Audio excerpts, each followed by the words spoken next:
Good evening, everybody. I would like to call to order the regular meeting of the James City County Planning Commission. It is August 7th, 2024 at 6 p.m. Ms. Istanis, would you call the roll, please? Dr. Allman? Dr. Allman is absent. Mr. May? Here. Mr. May represents the Powhatan District. Mr. Everson? Here. Mr. Everson represents the Stonehouse District. Mr. Rogers? Here. Mr. Rogers represents the Berkeley District. Mr. Haldeman? Here. Mr. Haldeman is an at-large member. Mr. Polster? Here. Mr. Polster represents the Jamestown District. And Mr. O'Connor? Present. Mr. O'Connor is an at-large member and is chair of the commission. I'm Susan Istanis, Director for Planning for the county, and it's my pleasure to serve as Secretary to the Commission. Sitting to my left is Ms. Liz Parman, Deputy County Attorney. And Mr. Chairman, we have a quorum. Thank you very much. One housekeeping note this evening. There are 4 public hearings on our agenda, and we will be removing the third public hearing, which is case ORD-22-0001/Z-24-008, amendments for scenic roadway protection. This public hearing will not be open today and will be re-advertised and scheduled for our September meeting. Since there is no public hearing tonight, if there's anybody here that wishes to speak to that, you are welcome to make your comments in the public comment section to follow this announcement, or you may wait until the September meeting. So next on our agenda this evening is our public comment. This is typically reserved for items that are not one of our public hearings tonight for Planning Commission's entertainment or consideration. If there's anybody that wishes to speak to the scenic roadway protection, this would be your opportunity to speak. And if you're here to speak for a public hearing, that will come further down in the agenda. So anybody wishing to speak at the public comment? Seeing and hearing none, we will move on to reports of the commission. Mr. Rogers, Development Review Committee. Thank you, sir. The Development Review Committee met on Wednesday, July 24th, 2024 at 4 p.m. with 2 new business items. The first item was a conceptual development plan review for the proposed new development of Stonehouse Tract 10B. The 2019 Stonehouse proffers and master plan require this review to ensure consistency with the zoning ordinances, proffers, and master plan. The plan includes 100 residential units broken down into 32 single-family units, 68 multifamily units, as well as a 9-acre commercial parcel, a 20-acre recreation area, and an interpretive kiosk. The staff review found that this plan was generally consistent with the zoning ordinances, proffers, and master plan. The committee voted unanimously to find the plan consistent with the zoning ordinance, proffers, and master plan.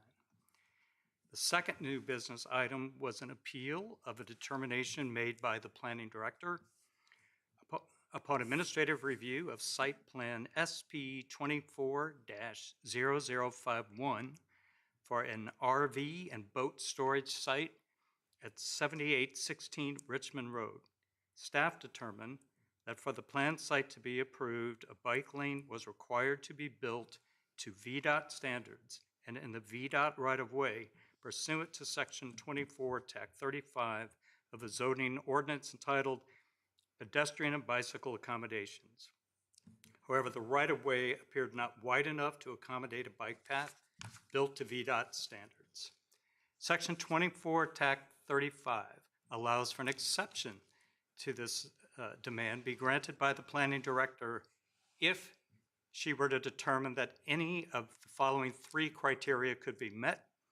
1, pedestrian or bicycle accommodation otherwise required would be substantially damaged or would need to be replaced as a result of a fully engineered roadway construction project.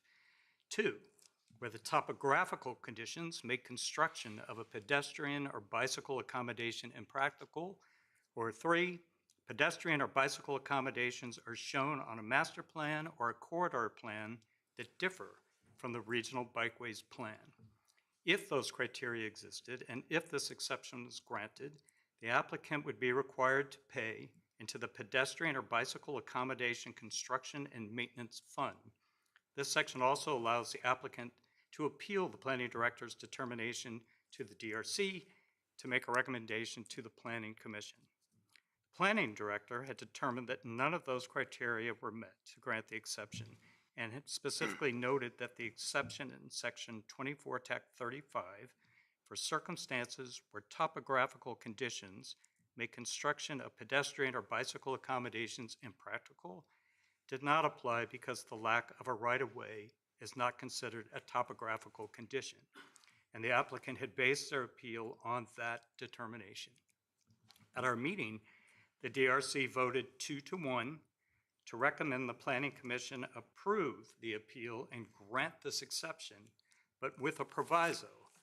And the proviso was that VDOT would waive the stringent bike standards in order to accommodate a narrower bike path. A memorandum submitted to the Planning Commission from Mr. Ribeiro, Senior Planning Director, dated August 7th, 2024, states that an engineer from VDOT has determined the request submitted via email by this applicant, that there is not a specific waiver for this type of request. Furthermore, VDOT believes the current conditions on the site do not support installation of a 5-foot wide bike within VDOT's existing right-of-way. Because a proviso has not been met, the decision of the planning director would stand. Subject to your questions, that's our report. Thank you, Mr. Rogers. Any questions? Mr. Alderman? Question on the consent agenda then for the Toano storage. The vote is to ratify the DRC recommendation. The vote would be to ratify the director's decision because the proviso has not been met. But I believe there might be enough churn in that we would pull it from the consent agenda. This is probably not, is that a time I can ask for that? Well, I think Mr. Polster is going to move that we take it from the consent agenda, and we'll do that as we announce that agenda. So, Policy Committee, Mr. Alderman. Yes, sir.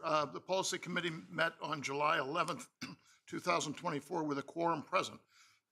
Excuse me. The committee was tasked by the Board of Supervisors with implementing Land Use GSA 6.3 by amending the zoning ordinance to create an overlay district to protect and preserve scenic roadways. Parcels included in the new district would be those over 40 acres outside the PSA with frontage on Forge Road, Dyskin Road, and North Riverside Drive. Staff had prepared maps of the affected areas and a draft ordinance that included tiered setbacks of up to 400 feet for structures to be applied to unimproved parcels that would be rezoned to the overlay district. This tiered approach would specify that lots with a depth greater than 300 feet and up to and including 500 feet to have a setback requirement of 200 feet, and lots with a depth greater than 500 feet to have a 400-foot setback. Lots with a depth of 300 feet or less and flag lots would continue to have setbacks determined by the underlying zoning district.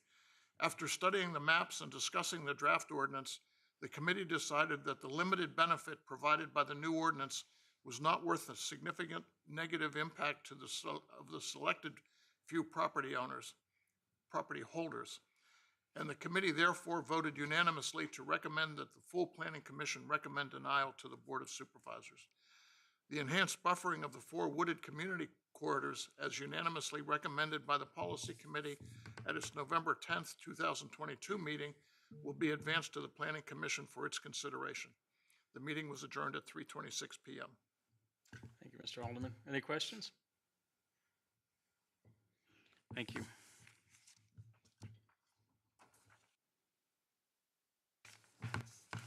Item E on our agenda tonight is the consent agenda. These are usually reserved for items that are considered to be non-controversial or ratification of DRC votes.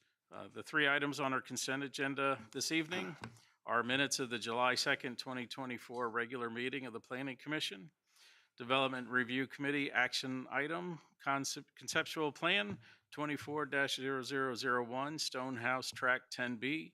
And Development Review Committee action item, site plan -23-0051, Toano RV storage at 7816 Richmond Road, appeal of the Director of Planning.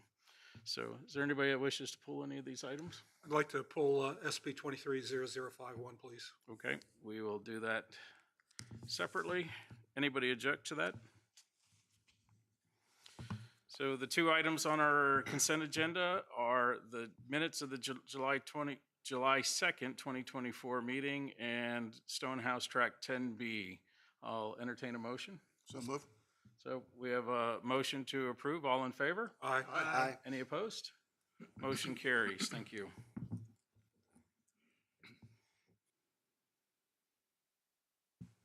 So our next item for discussion then is site plan -23-0051, Toano RV storage, 7816 Richmond Road, appeal of the Director of Planning. Mr. Polster?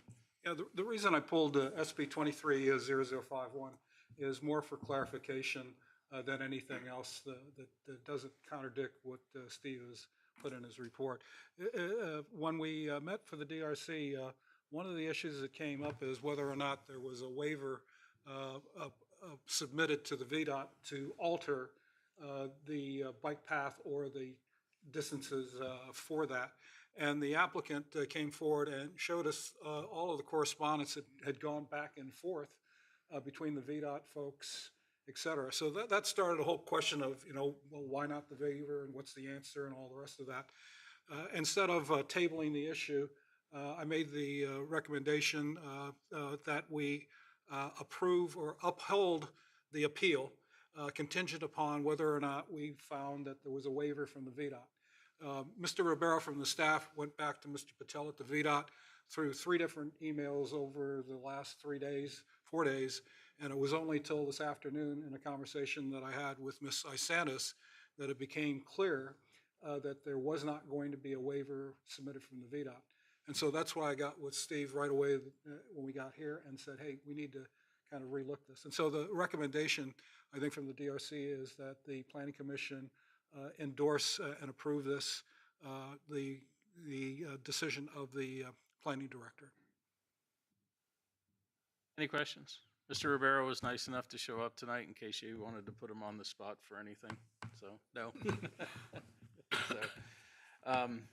So no questions or any other discussion?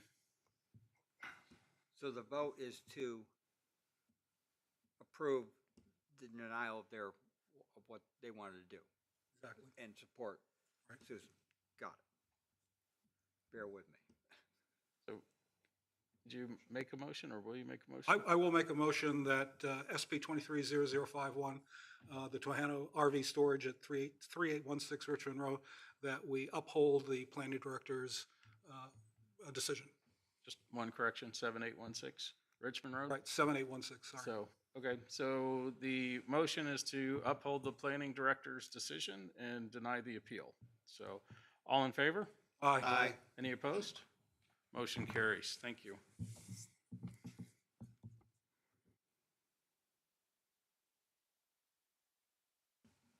Our first public hearing tonight, SUP-24-0010-724 Arlington Island Road Tourist Home.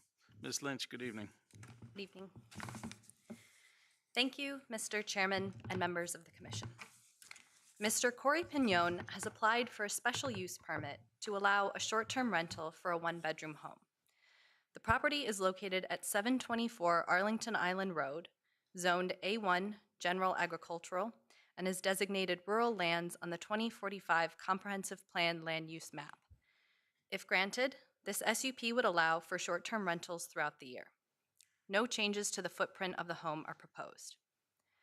Staff finds some favorable factors for this application, such as the presence of adequate off-street parking and that the applicant has stated that he will obtain the proper licensing and inspections. However, staff finds that this proposal is not fully consistent with the adopted 2045 Comprehensive Plan recommendations for short-term rentals. Therefore, staff is unable to recommend approval of this application. Should the Planning Commission recommend approval of this application, staff has included proposed conditions for consideration. I'm happy to answer any questions you may have, and the applicant is also available. Thank you. Thank you, Ms. Lynch. Any questions? Yes, sir. Ms. Lynch, I see in the report here that he was operating this without a special use permit after he was notified that he needed one. Is that correct? So the applicant applied for an SUP for short-term rental for this property in 2023, but withdrew it, and then was operating the short-term rental, and then was issued a zoning notification this year. Continued to operate it after he got the zoning letter?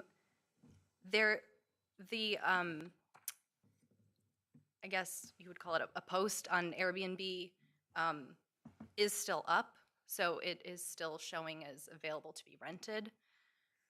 I am not aware if he was operating it during this process. But he clearly knew in 2023 that he needed an SUP, but had, in 2024, and currently is posted. Yes. Okay. The next thing here, it points out that the absence of a building permit? Yes. So there was a set of stairs leading to the water that is in the floodplain, and this was rebuilt without the proper permits. So an application for a permit through BSP was submitted on July 19th, and the Chesapeake Bay permit has been applied for, and it does not look like the state permit has been applied for yet. Now, when you operate without an SUP and you don't have a building permit or the Chesapeake Bay approval, Wetlands Board approval, is there not a penalty for not doing the things you're supposed to do? We don't levy a penalty while it's going through the legislative process to rectify it. So you became aware of the posting of this Airbnb after he came back the second time for an SUP? He didn't come back for an SUP. It was found by our zoning administrator that it was being operated without an SUP. And then he applied for an Yes. SUP. So there's no penalty because he's applying for an SUP, That's how I understand it, yes. even though he went to apply for one but withdrew it a year earlier? Yes. Is there any penalty for building without a permit or penalty for doing not following Chesapeake Bay or getting those approvals? I'm not sure about those. I would have to check on those. Okay. All right. Thank you. I have one clarifying question. I'm sorry, go ahead, Mr. Holland. After you. Ms. Lynch, I believe the last time we had, I think one of the adjacent landowners spoke, and does this particular property have deeded access to a boat ramp or boat landing on an adjacent property? Is that the case? That's what he was saying. So Josh Crump was the one who was present at that meeting, and he spoke to that landowner, and he was trying to get some more information about that, but didn't ever hear back. So I don't know the status of that. Thank you.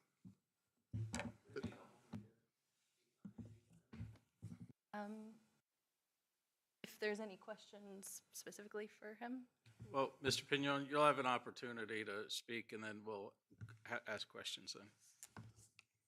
My question was similar to Scott's. The stairs don't lead to a dock then.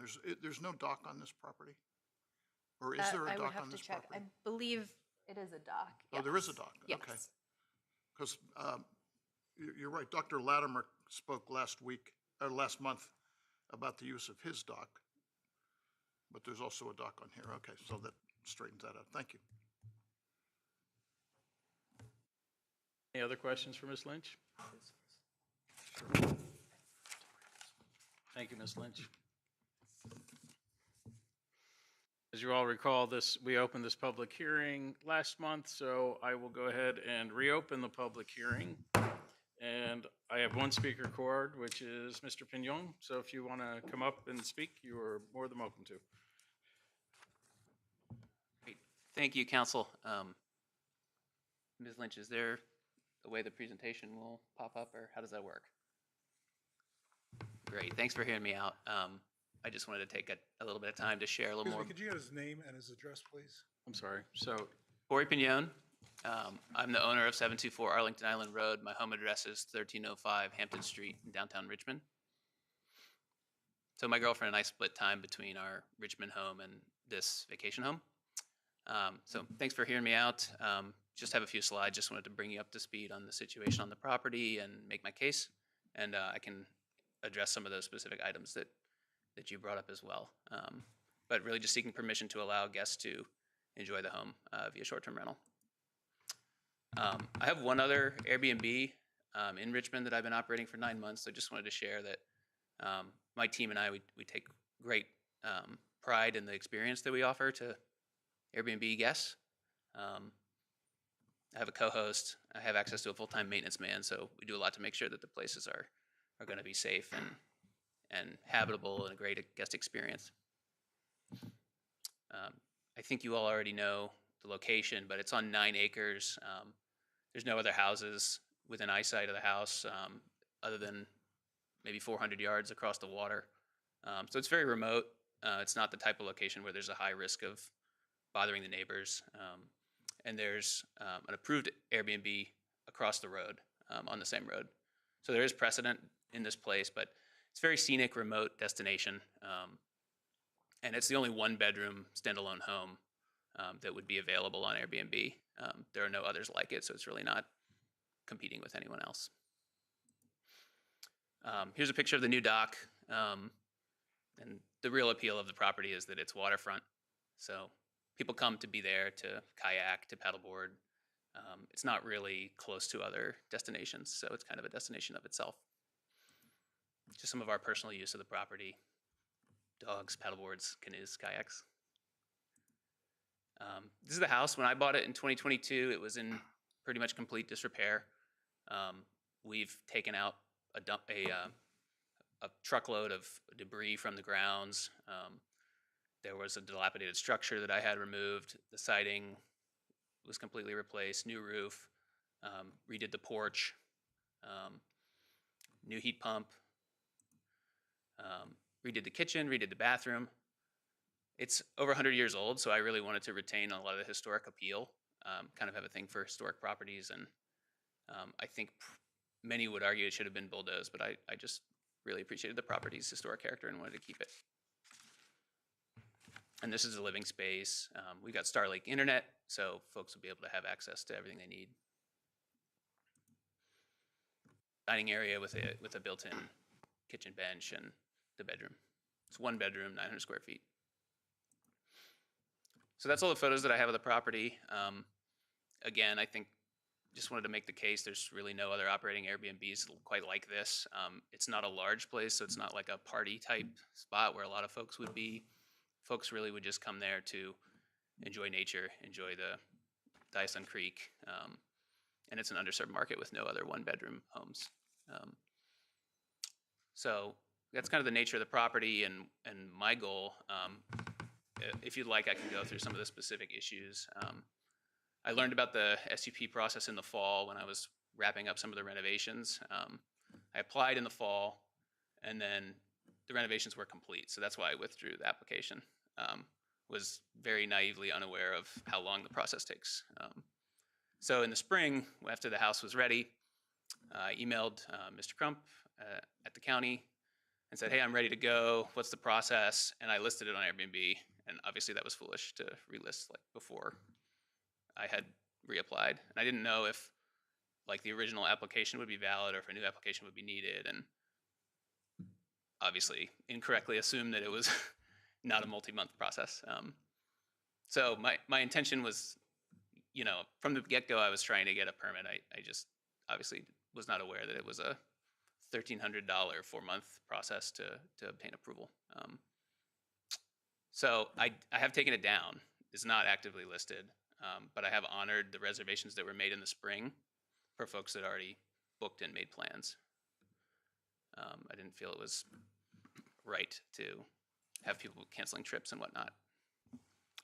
Regarding the dock permit, I was in talks last year with Mr. Coghill at he's the code inspector, and he said the dock was the one thing that definitely needed a permit of all the things that I was planning to do. So I hired a licensed contractor, and the contract stipulated that he would pull the permits. And again, naively did not follow up on that. In the process of going through this, as we were talking about the improvements that I did, it occurred to me like possibly that hadn't been done, right? So I vocalized that to Ms. Lynch and Mr. Crump, and turns out he didn't pull the permits properly.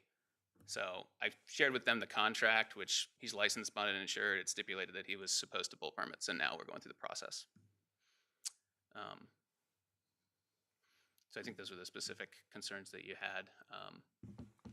I hope that provides some clarification. Was there one other? Chesapeake Bay, Yes, sir. the Wetlands Board. So I'm not fully familiar with the process, but the contractor has mailed the signature pages to the neighbors. And my understanding is once we get signatures back, I think that's the VMRC application. And I was trying to get a hold of them today after I learned that there's some of these concerns to get an update and but I don't really fully understand the process. So I'm kind of just trying to get the contractor to make active effort and get this done. I've been notified that I guess if the permits aren't in 30 days, then the dock might get ripped out. So that's very concerning to me. So I obviously really want to get that done.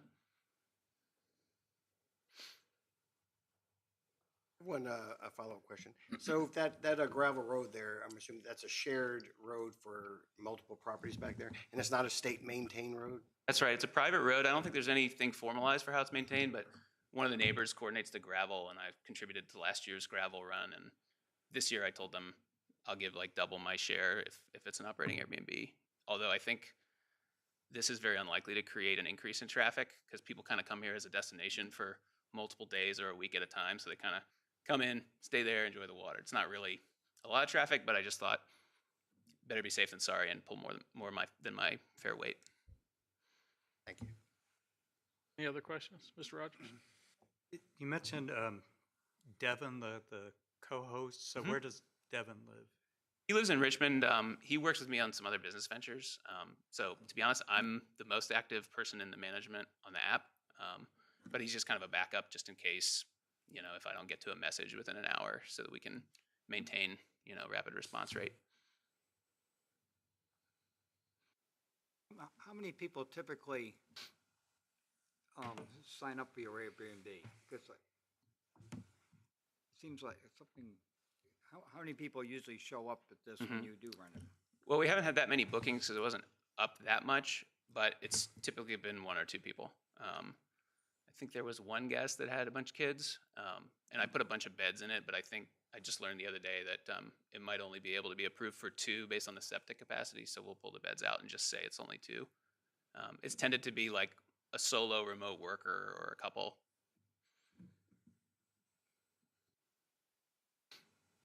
Any other questions? Thank you, Mr. Pignon. Thank you so much. I really appreciate your consideration. Is there anybody else that wishes to speak on this application? Seeing and hearing none, we will close the public hearing and open it up for discussion.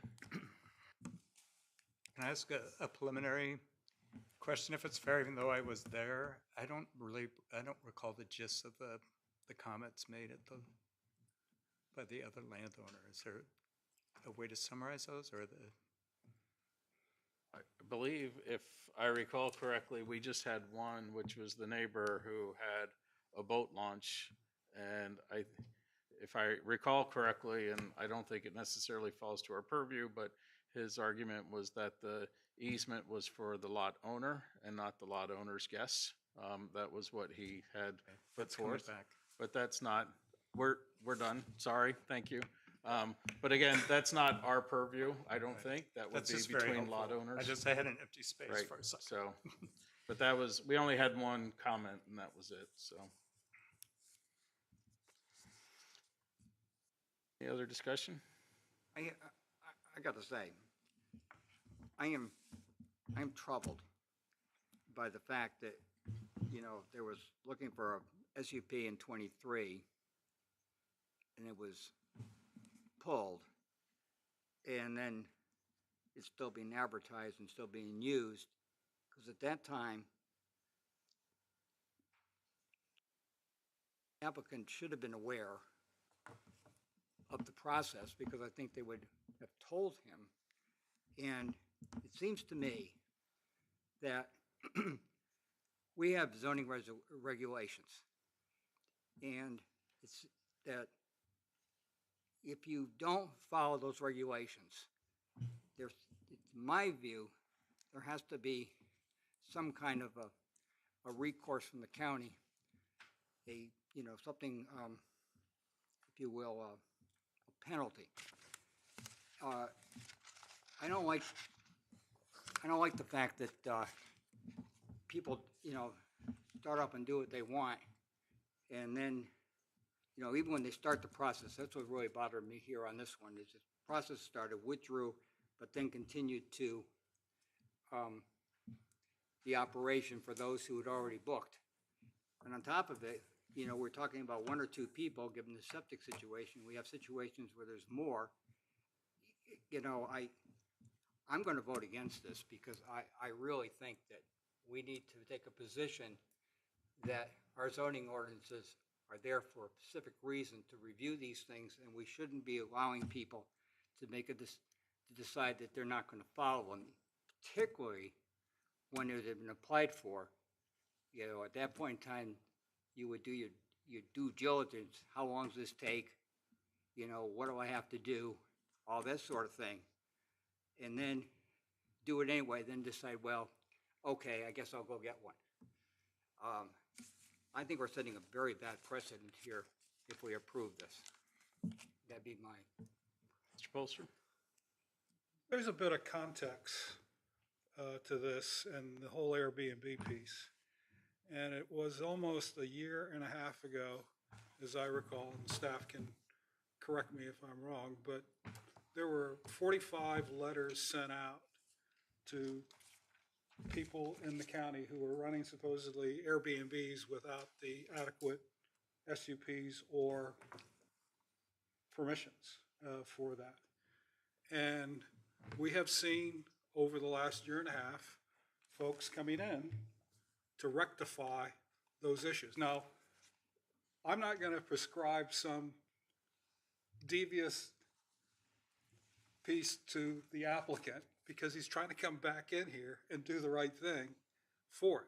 Now, the fact that he withdrew it wasn't, to me, was mitigated by the fact that he was trying to construct, rehabilitate the place, and he's put a lot of money into the damn thing, not only for the dock, but the house itself, to make it saleable. And so the reason that he delayed it, and Mr. Crump and the staff agreed to that, was because of that situation. So, that's a mitigation to it. And once again, I'm not going to say to the guy that he intentionally kept on running the place, because he told us that he stopped and he wants to honor it. So, I'm going to take the man at his word, because he's here in front of us to try to go through this. On top of it, he spent $1,300 for a permit in a 4-month process, and he's in danger of having the dock ripped down, which I hate to think of what that cost, because of the process that he's going through. Now, I'm sorry that he got a contractor that didn't do what he was supposed to do, not only with the SUP thing, but to get to the Wetlands Board and put all the other stuff together that's required, which is also going to cost him more money on top of the $1,300 he put on here. So I take the whole thing at good faith that the man has tried to come in here and do what the right thing is for it. Now, there are two other things here that are also that don't quite match up with the staff recommendation, which is it's on a rural road. It is not on a main road. Well, the one that we approved that's right across there is the same thing.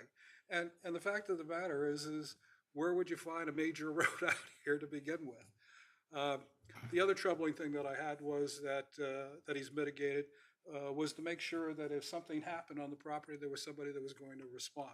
And he's told us that it's not only himself, but another person that has responded within an hour.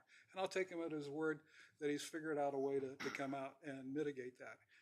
And based on that and where we are, and we still have a number of cases that are outstanding that haven't got the correct SUPs that we're going to be seeing more of. I mean, we just are. So, you know, we have to take them at their word that they're trying to do it. And the ramification on the part of the county was for the zoning district to go out there and say, hey, you didn't do what you're supposed to do, and here's your warning. Now, if he didn't comply with that, then the county would have rights to be able to do something and he would be penalized. But he's come in here in good faith to try to make that work. So in that regard, I would like to make a recommendation that we approve SUP 24-001, the short-term rental for 724 Arlington Island Road. Before we do that, any other discussion? Mr. Alderman? Just to continue, if there were violations of county code or Chest Bay regulations, we're not the agency to issue punitive action. I'm not sure whether there were or there weren't, but if there were, this is not the avenue to do it. I think we should just look at, does this application meet the standards for short-term rentals? Does it not just the standards, but the intent of, and I think it does. And so I plan to support it also. Thank you, Mr. Alderman. I was just going to make the same point that, our job is not punitive. Ours is to be, to consider it out of that context, if you will. So, but I will say, Mr. Everson, to your point, if you go to the Airbnb website and you apply to be a host, there's a big disclaimer that says you need to go work through your local government to make sure they don't have any ordinances that would prevent this action. So, so I will say that. Any other comments? Mr. Rogers? I am more on the fence, and I'll tell you what my problem with this particular application are the two criteria that Mr. Polster is not troubled by, not located on a major road, the property owner not there on the property. At some point, I just worry. I guess I don't worry. At some point, I think we all need to acknowledge that our 4 criteria don't really matter much, because that's half of them. And I know that we end up approving the properties, and this sounds like a nice property, at least for 2 people. I understood the if approved, the provision provided by staff, I think, takes that 7-person quota right at I went to the Airbnb site too, so I saw 7 people, and then I saw the county's thing. But I don't know why we make staff write this thing up sometimes, because they don't really seem to get held in any sort of presidential way. So that just, I think that's been kind of, in my short tenure here, the historical challenge with those regulations is they don't fit neatly into some properties. Staff is constrained from recommending approval if they don't meet that criteria. But having said that, the fact that the property across the street operates under the same conditions makes me want to support your proposal. Those were very deliberate discussions and criteria put forth in the last comp plan update. So again, that was, this has been an ongoing challenge for a number of years, and we often put these in the context of Airbnbs, but the reality is it's not an Airbnb that we're approving, it's a short-term rental, right? Because there's nothing that stipulates that this will be an Airbnb, as long as the short-term rental application is approved. So I think those are 2 very distinct pieces. I think there's a context that we have to put these things into. And so the short-term rentals were included for the rural lands. And I'm sorry, the rural lands don't have major highways out there. I mean, they just don't. And so you have to take the application and put it into context as opposed to something that's within the city limits and within the PSA, and then decide whether or not that major road makes a difference for it. And the same thing that we've gone back and forth with whether or not there's somebody that resides on the property.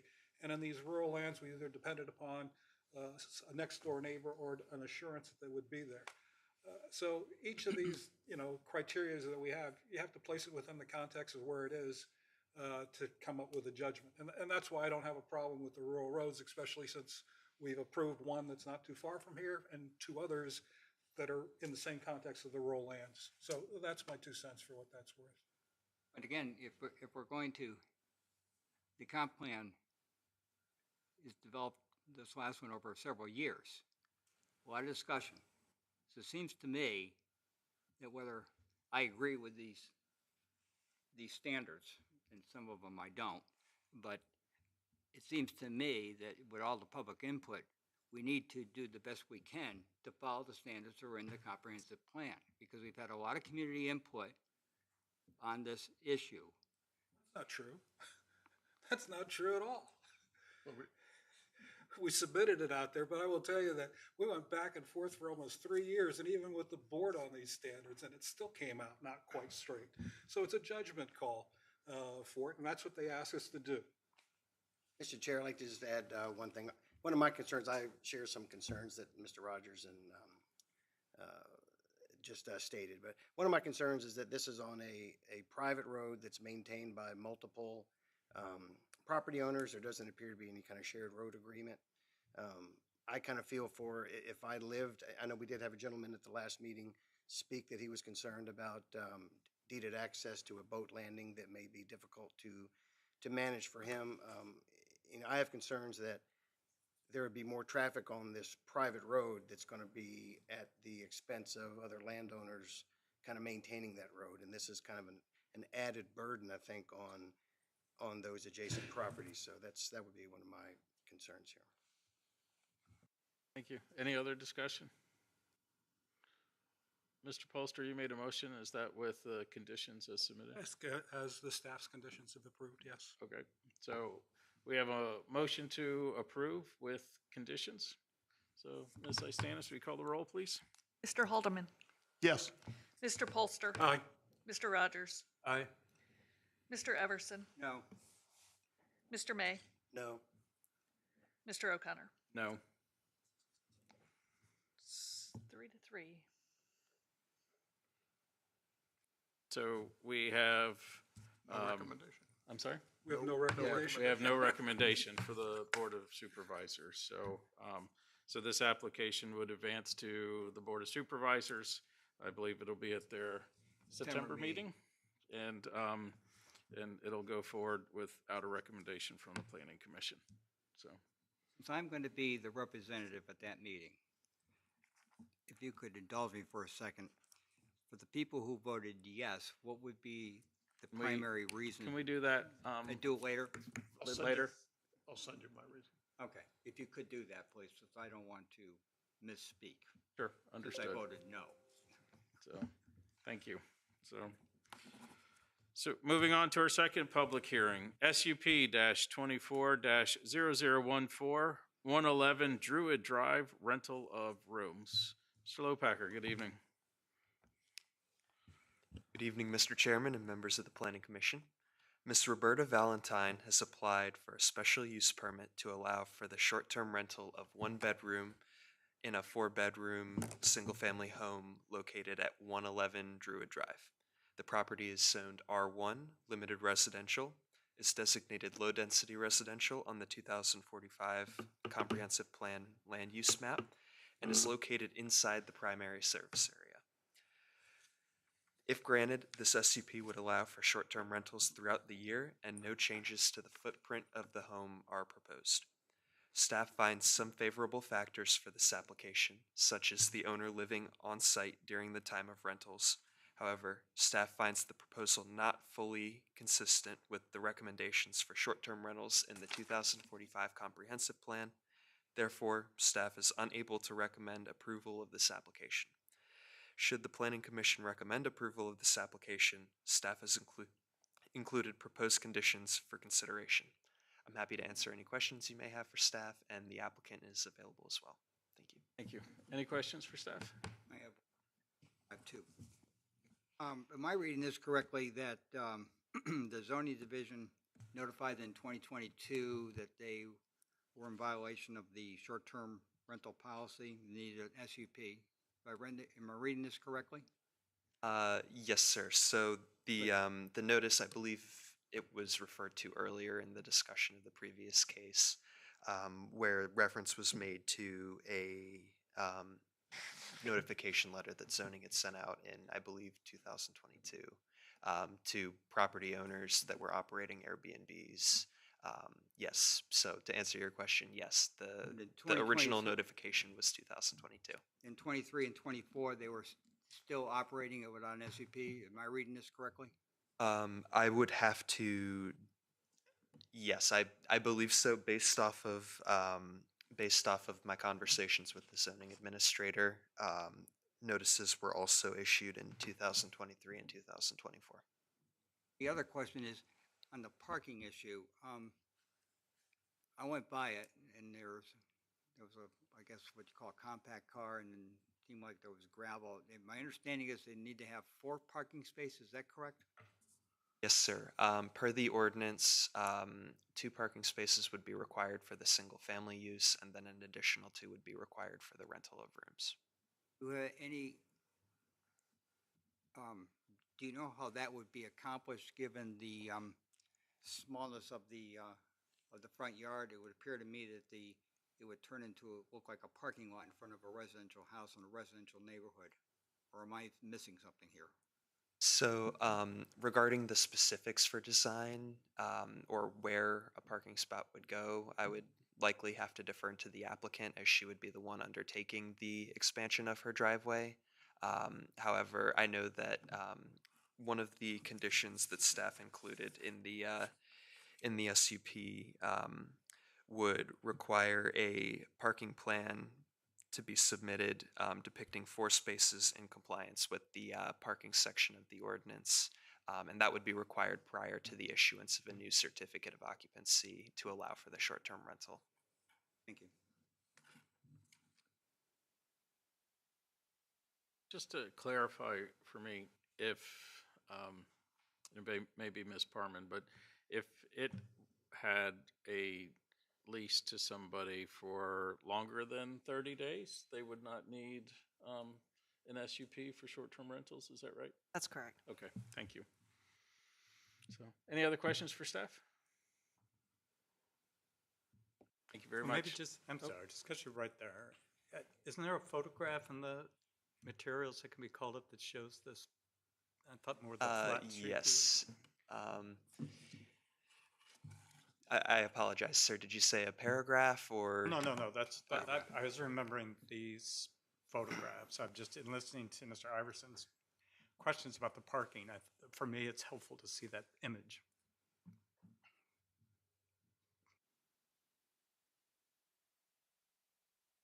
Any other questions? Thank you very much.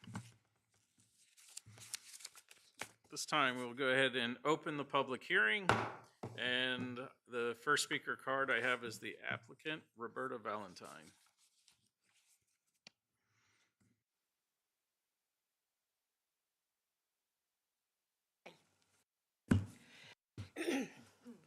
Can you hear me okay? I can't talk very loud. And Ms. Valentine, if you just give us your name and your address for the record, I would appreciate that. It's Roberta, or Bobby Valentine, and I'm at 111 Druid Drive. Thank you. Okay? And just talk, right? Right. I came here from Boston, and I came here because my grandchildren are in Williamsburg. So I wanted to open, I'm disabled, so I can't get a job. But what I can do is have people at my house. So I bought this house specifically for this reason. And for the first 2 years I was here, I've been here 4, it was going great. It's exactly, I put probably $40,000 or $50,000 into the house because it was like a rental student house before that. And it was, all the appliances were broken and it was in bad shape. So it took about 6 months to get it back up to, livable. And I started renting, and I had 2 rooms at the time. One was Romeo and one was Juliet. Why, you ask? Because the Juliet room has a balcony that doesn't go out, and that's called a Juliet. That's what I learned. So the other room was Romeo. And they were full most of the time, mostly with families, but some working people and a lot of summer stuff. And then I got the notice. And I talked to lots of people. Josh Crump, is he here? He's not here. I was told repeatedly, you're never going to get past through this. Don't bother. Save your money. They didn't have any money. So I stopped trying, and I shut down. Not this March 2023. And I didn't have any money. There was nothing. Nothing came in. I had to fire people that were working for me. It got bad enough that my electricity was getting turned off. My water, everything was, they were taking everything. And that's a scary place to be at my age. So Airbnb, I think, sent out a notice that said there'll be a bill is about to pass that says, I think it's all of Virginia, I'm not sure, that the counties can no longer say what we do in our house if we live in our house. They can't say yes, no. So in March, after that was passed, in March, I started with 1 room again. Now, when I left this before, I was a super host and I had, a reputation. Now I had to start over. And that's been slow, but it's been better. I came at this honestly. My neighbors know it's there. I don't know why I need 4 parking spaces for 2 people, but I'd probably get 4 cars in that if I had to. I live by myself. It's just 1 car. What else do you need to know? I'm a little nervous, I'm sorry. What else can I, yes? Any questions for the applicant? Mr. Evers? Yeah, we're going to require 4 parking spaces. How does that work without having that front yard turn into a, if you will, a parking lot? Because I drove by it and Drove by it, so you know how, it's a very wide, quiet street. yeah, right to the left of where your car is on the top photo, there's that tree. I guess there's enough room for 1 there, but I look around and I say, well, you're going to have to move it to the right of your car, which would be sitting in the front yard with a parking lot, as I see it. I don't see any other way it can happen unless you have something that I'm missing, because I'm not a very good visual person. In general, it's just me and 1 other car, and they either park next to me or in front of the house. The requirement is that 4. So where are the other 2 going to go? So how would I have 4 without it looking like a parking lot? I don't know. Are you going to be able to put in 2 parking spaces as required if this is approved? I can't go one behind the other, because I can do that now. My understanding is you have to have 4 parking spaces, and I was to take that they had to be together unless I'm missing something here. Well, the top photo there, that's my car on the left. I know, I saw your. So there's a whole car length to my right, and I can pull up another 6 feet. I'm the only car, so I wasn't trying to make room, but. I think that would be zoning administrator's purview. So if we approve it, then the applicant has to meet that, and the staff would ensure that they comply with the conditions.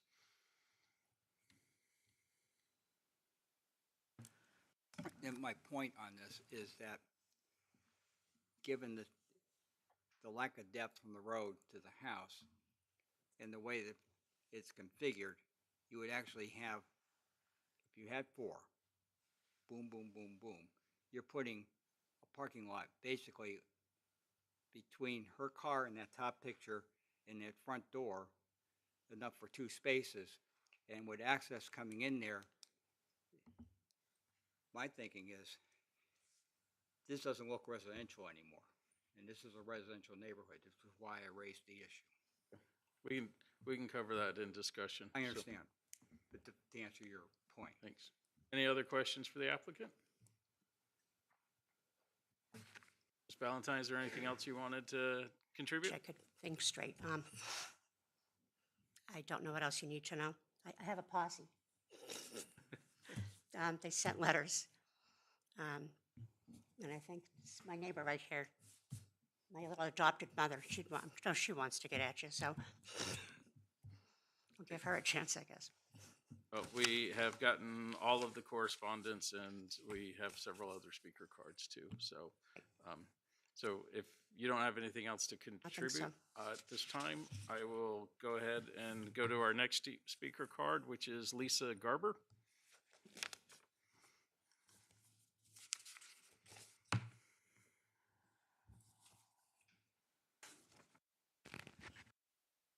Unlike some of you, I was a cheerleader, so everybody will be able to hear me. Ms. Garber, could you start with your name and address, I shall. please? I am Lisa Garber, and I live at 115 Kings Point Drive in Kings Point. And I sent a letter to the board, and I'm not exactly sure if you have it, because I forgot to call and see, did you get my email? So do you have my email, a printout of my email? I don't see it. Okay, I just happen to have that email to read to you. And when you do see it, I'm acknowledging there are 3 errors in the email, and I apologize. Anyway, dear Ms. Esthenes and board members, we've known Bobby Valentine for more than 8 years. We first became acquainted when she lived in Hampton. Her home there was a well-kept brick 1-story in the Buckrow Beach area. It was run down before she bought it, and she immediately set out to make it one of the nicest homes on the block. We really did not see her Kingswood home at its worst, only after significant improvements have been made. Ms. Valentine has told us that she believes in the adage, buy the most rundown house in the neighborhood, and now at least twice this adage has proven to be a good investment for her. We weren't surprised in the least to learn that she had started an Airbnb business, putting her property 16 Paws to work for her. When she bought the house, she converted the first floor family room into a bedroom so that she didn't have to use the stairs. Miss Valentine is disabled. The kitchen, dining, and living room are shared with guests. The upstairs is solely for guests. 16 Paws had a steady stream of guests. Her guests have had different reasons for coming to Williamsburg. Parents and grandparents of William & Mary students and prospective students, William & Mary sports fans, people who were relocating and came house hunting, and 4 such guests, including 2 tonight, bought Williamsburg homes and are still friends with Bobby. Historic Triangle tourists, graduate students for a course or 2 or a semester, and people who came here on work assignments. Variety of different kinds of guests. In our opinion, a lot of the appeal of the property is the quiet neighborhood and the modest room charge. Ms. Valentine has cleverly kept her rate very low. Pictures of the property interior show it to be scrupulously clean, well-appointed, and well-equipped, but not luxurious. We personally have been guests at 111 Druid Drive for gatherings such as small dinner parties and game nights, and we can personally attest to the home's cleanliness and order. Airbnb guests have enjoyed being part of these gatherings too. Not everyone who visits Williamsburg or the Historical Triangle is in search of a fancy hotel or even a moderately priced chain motel, especially for longer stays. Miss Valentine offers simple accommodations, cleanliness, a well-stocked kitchen, and peaceful, quiet surroundings. The neighborhood has embraced this establishment also. Miss Valentine employs neighbors for yard work, cleaning, and for handyman services. Her home, both the interior and the exterior, are now assets to the neighborhood. Guests park on her driveway, not in the street. They can enjoy her garden and the front and rear porches that she has added. We are in favor of this business continuing and hoping the board will work with Ms. Valentine to enable this rather unique Williamsburg property to continue to welcome visitors. And I've signed it for myself and my husband, Don. Thank you very much. Thank you. I appreciate your time. Thank you. Our next speaker card this evening is Joyce Hedgepeth.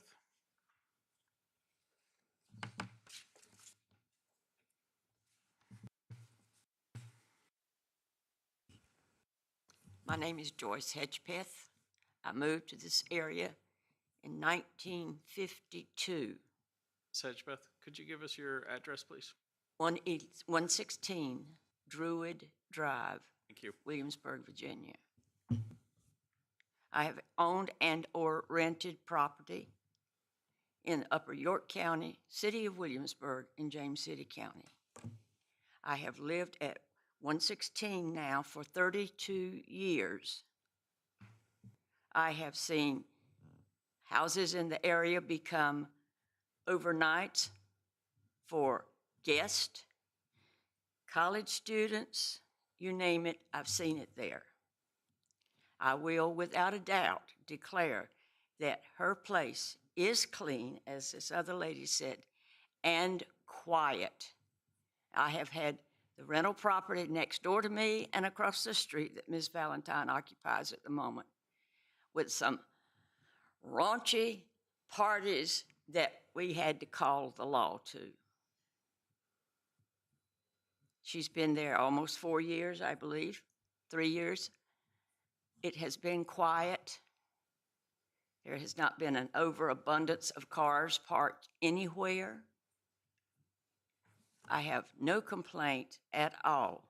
My only complaint would be if she was forced to leave the area. Thank you. Any questions? Thank you, Ms. Hedgepeth. Our next speaker card, Don Siliberto.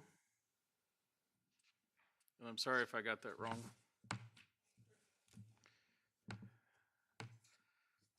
Evening, Dawn Siliberto, 409 Tyler Street, Williamsburg.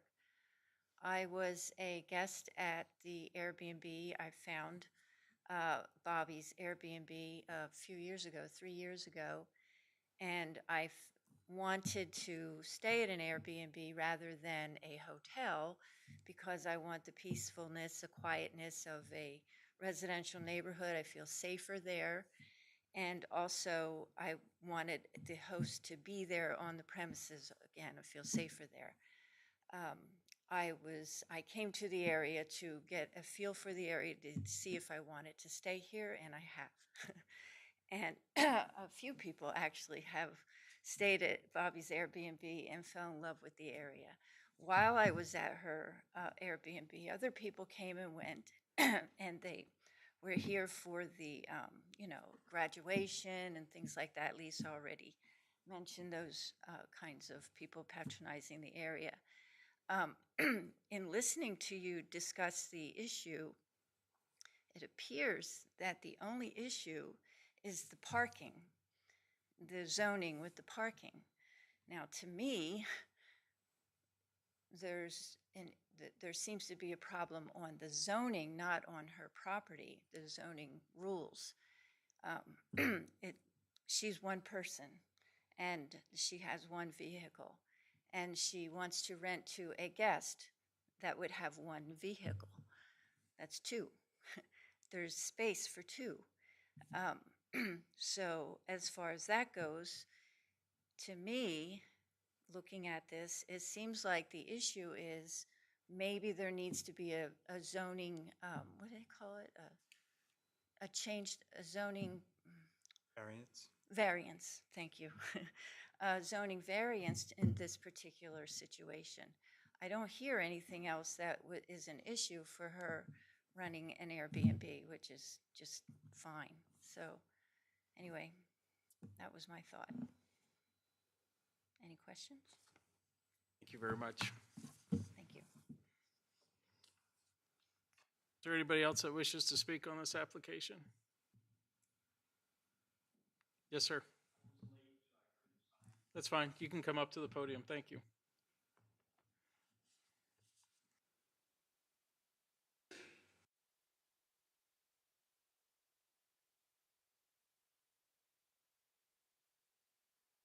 My name is Joe Ziarko. I live at 456 Crooked Stick, Williamsburg, but I am a James City County property owner and resident. I'm one of, Don mentioned a number of people coming here to get a feel for this area. My son has worked for Colonial Williamsburg for 17 years. After my wife passed away, I looked all over the place. I went to Florida. I went to North Carolina. I went to other communities in Virginia to try to start over. And my son said, why don't you come to Williamsburg? And I said, because I don't want to ruin your life. You got a good life here. You're married, things are working out. And we have the same name. And I have the ability sometimes to put my foot in my mouth, and I didn't want it to come back on him. I wanted to feel Williamsburg. I wanted to appreciate this area. And Bobby Valentine gave me that opportunity. I stayed there 2 different times for a total of 6 weeks. I never saw a problem regarding parking, ever. And I talked to neighbors like her good friend and good neighbor that lives right across the street. You didn't mention that. I mean, you look out, she looks out her window, and there's Bobby's house, right there, right across from where you drove by. I never heard any complaint, and I'm kind of an outgoing guy. You may have picked up on that. That I've talked to a bunch of folks when I was there. I was there for 6 weeks. I got such a good feeling about James City County, more so than Yorktown or the city of Williamsburg. It was a fit. So within my limited means, I found a nice condominium in James City County. I'm established at the settlement. I just broke 670 hours that I volunteered. The reason I was late today is I'm active in my church, and my 1-hour meeting went 2 hours and 10 minutes. So it's a lot of this. It goes right back to that lady right there. It really does. That's all I have to say. Any questions at all? Thank you very much. Thank you. Any other speakers? Hearing and seeing none, I will close the public hearing and ask for any disclosures. Mr. Polster? I would wish to recuse myself from this case, please, for personal reasons. So anybody opposed to Mr. Polster recusing himself? No. So, great. Thank you very much. I have a quick question for staff. I don't know if it's Ms. Parman or Mr. Lopack, I was just nosing around while we were here, and I noticed that this house is listed on Williamsburg off-campus housing. So I'm trying to understand if, I hadn't realized that before, which was sort of my question to Ms. Parman was independent of that. But now my question is, do the conditions for the short-term rentals, are they impacted by if Ms. Valentine had a long-term rental in there to a college student? The way I'm reading the conditions, she can't do both, but I think I would like to get clarification on that. So I believe the short-term rental is the only one that would require the special use permit. A long-term rental would be I believe a by right use for the site, so it would not require a special use permit.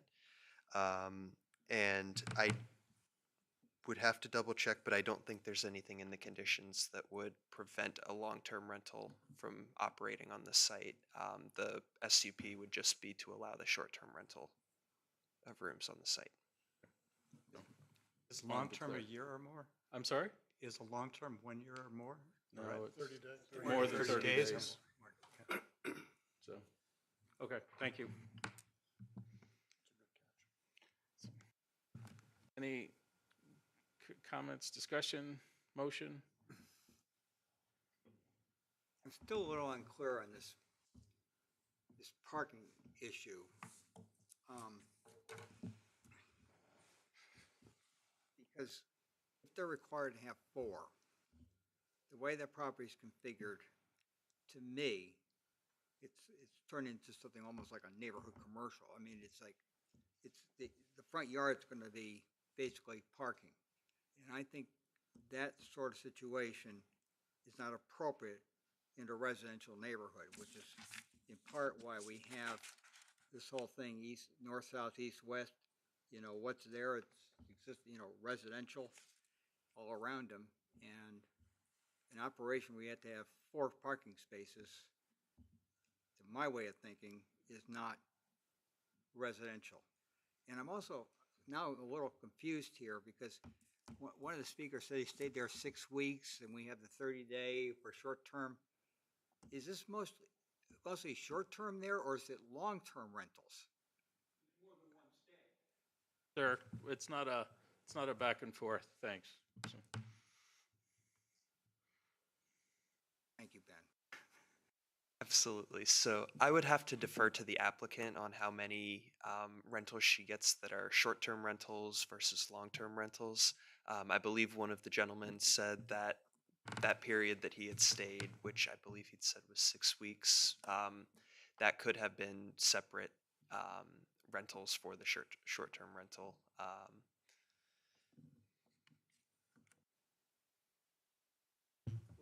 With the parking requirement, Mr. Rogers mentioned a variance. Is that something that would be reasonable to expect for a property of this type? Staff would have to double check the ordinance to see if it's possible for a variance.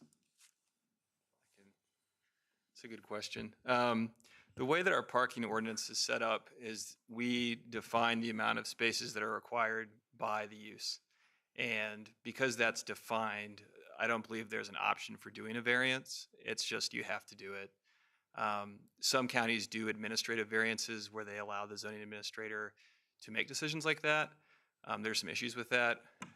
We have the parking uses defined, so I don't believe there is an option to request to have less parking.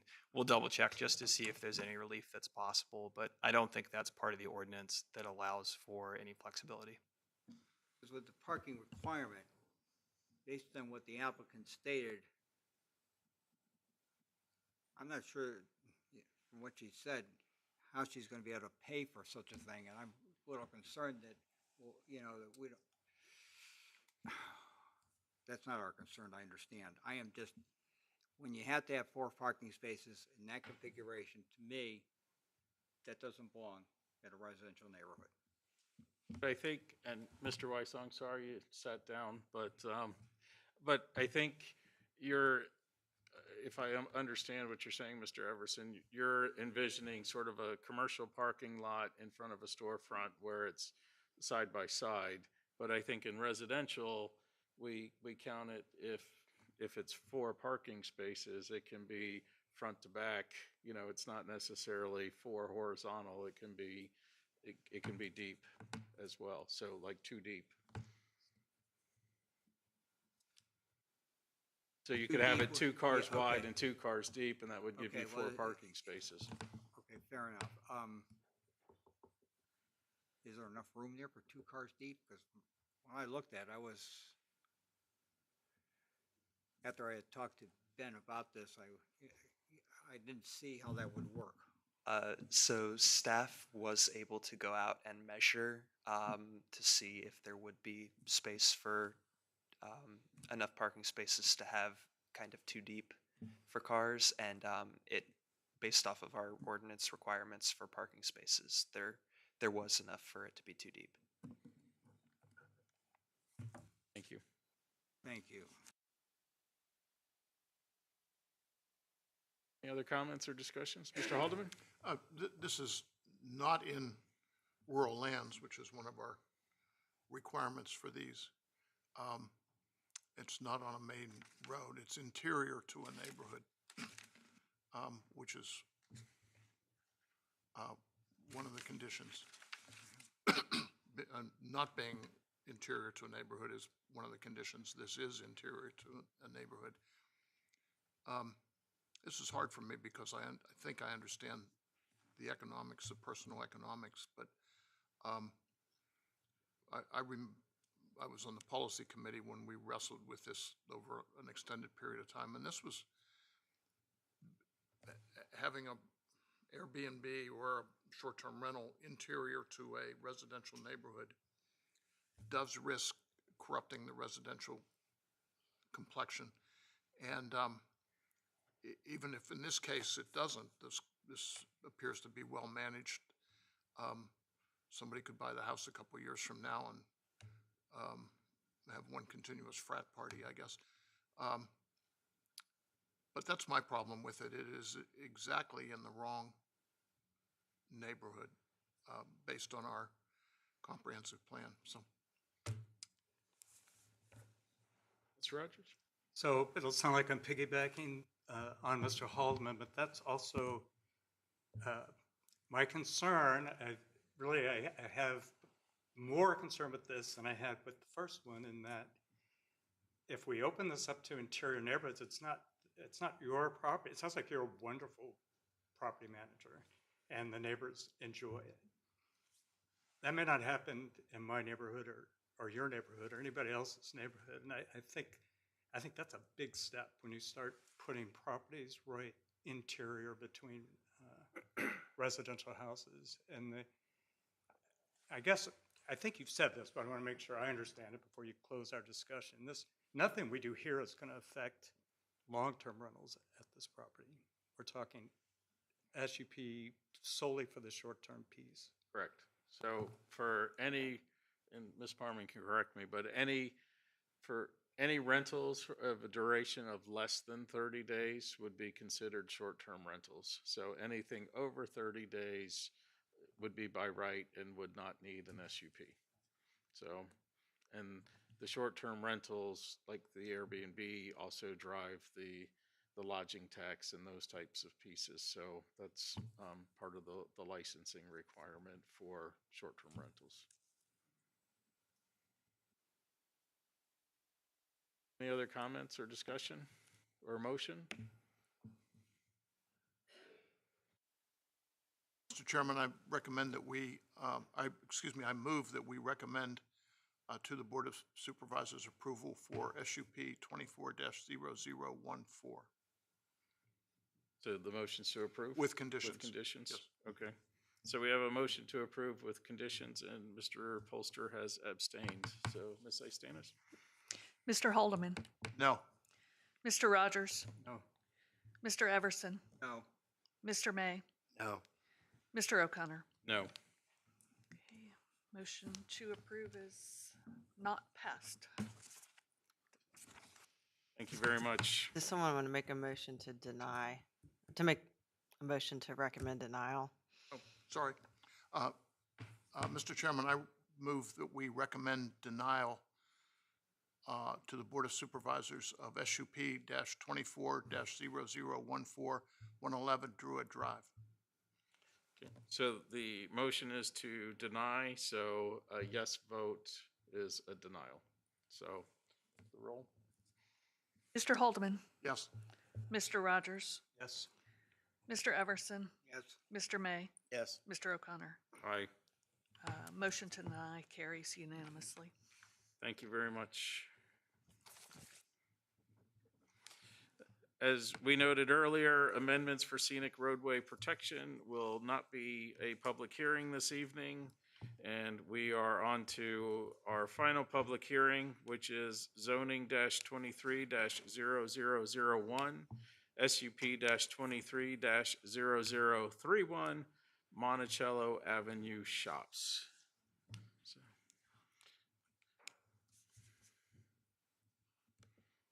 Good evening, Mr. Chairman and members of the Planning Commission. Mr. Tim Trant of Kaufman and Knowles, on behalf of Mr. Brett Skinner of Verdad Real Estate Development, has submitted an application for a rezoning and commercial special use permit for the development of 3 properties located at 4744 Old News Road, 3897 Ironbound Road, and 3905 Ironbound Road. The three parcels are currently zoned R8 Rural Residential and are designated Neighborhood Commercial by the 2045 Comprehensive Plan Land Use Map. This proposal is to rezone a combined 2.75 acres from R8 Rural Residential to B1 General Business with proffers. The commercial special use permit is to permit more than 10,000 square feet of commercial development. The master plan proposes 3 4,000 square foot buildings fronting Monticello Avenue with shared parking.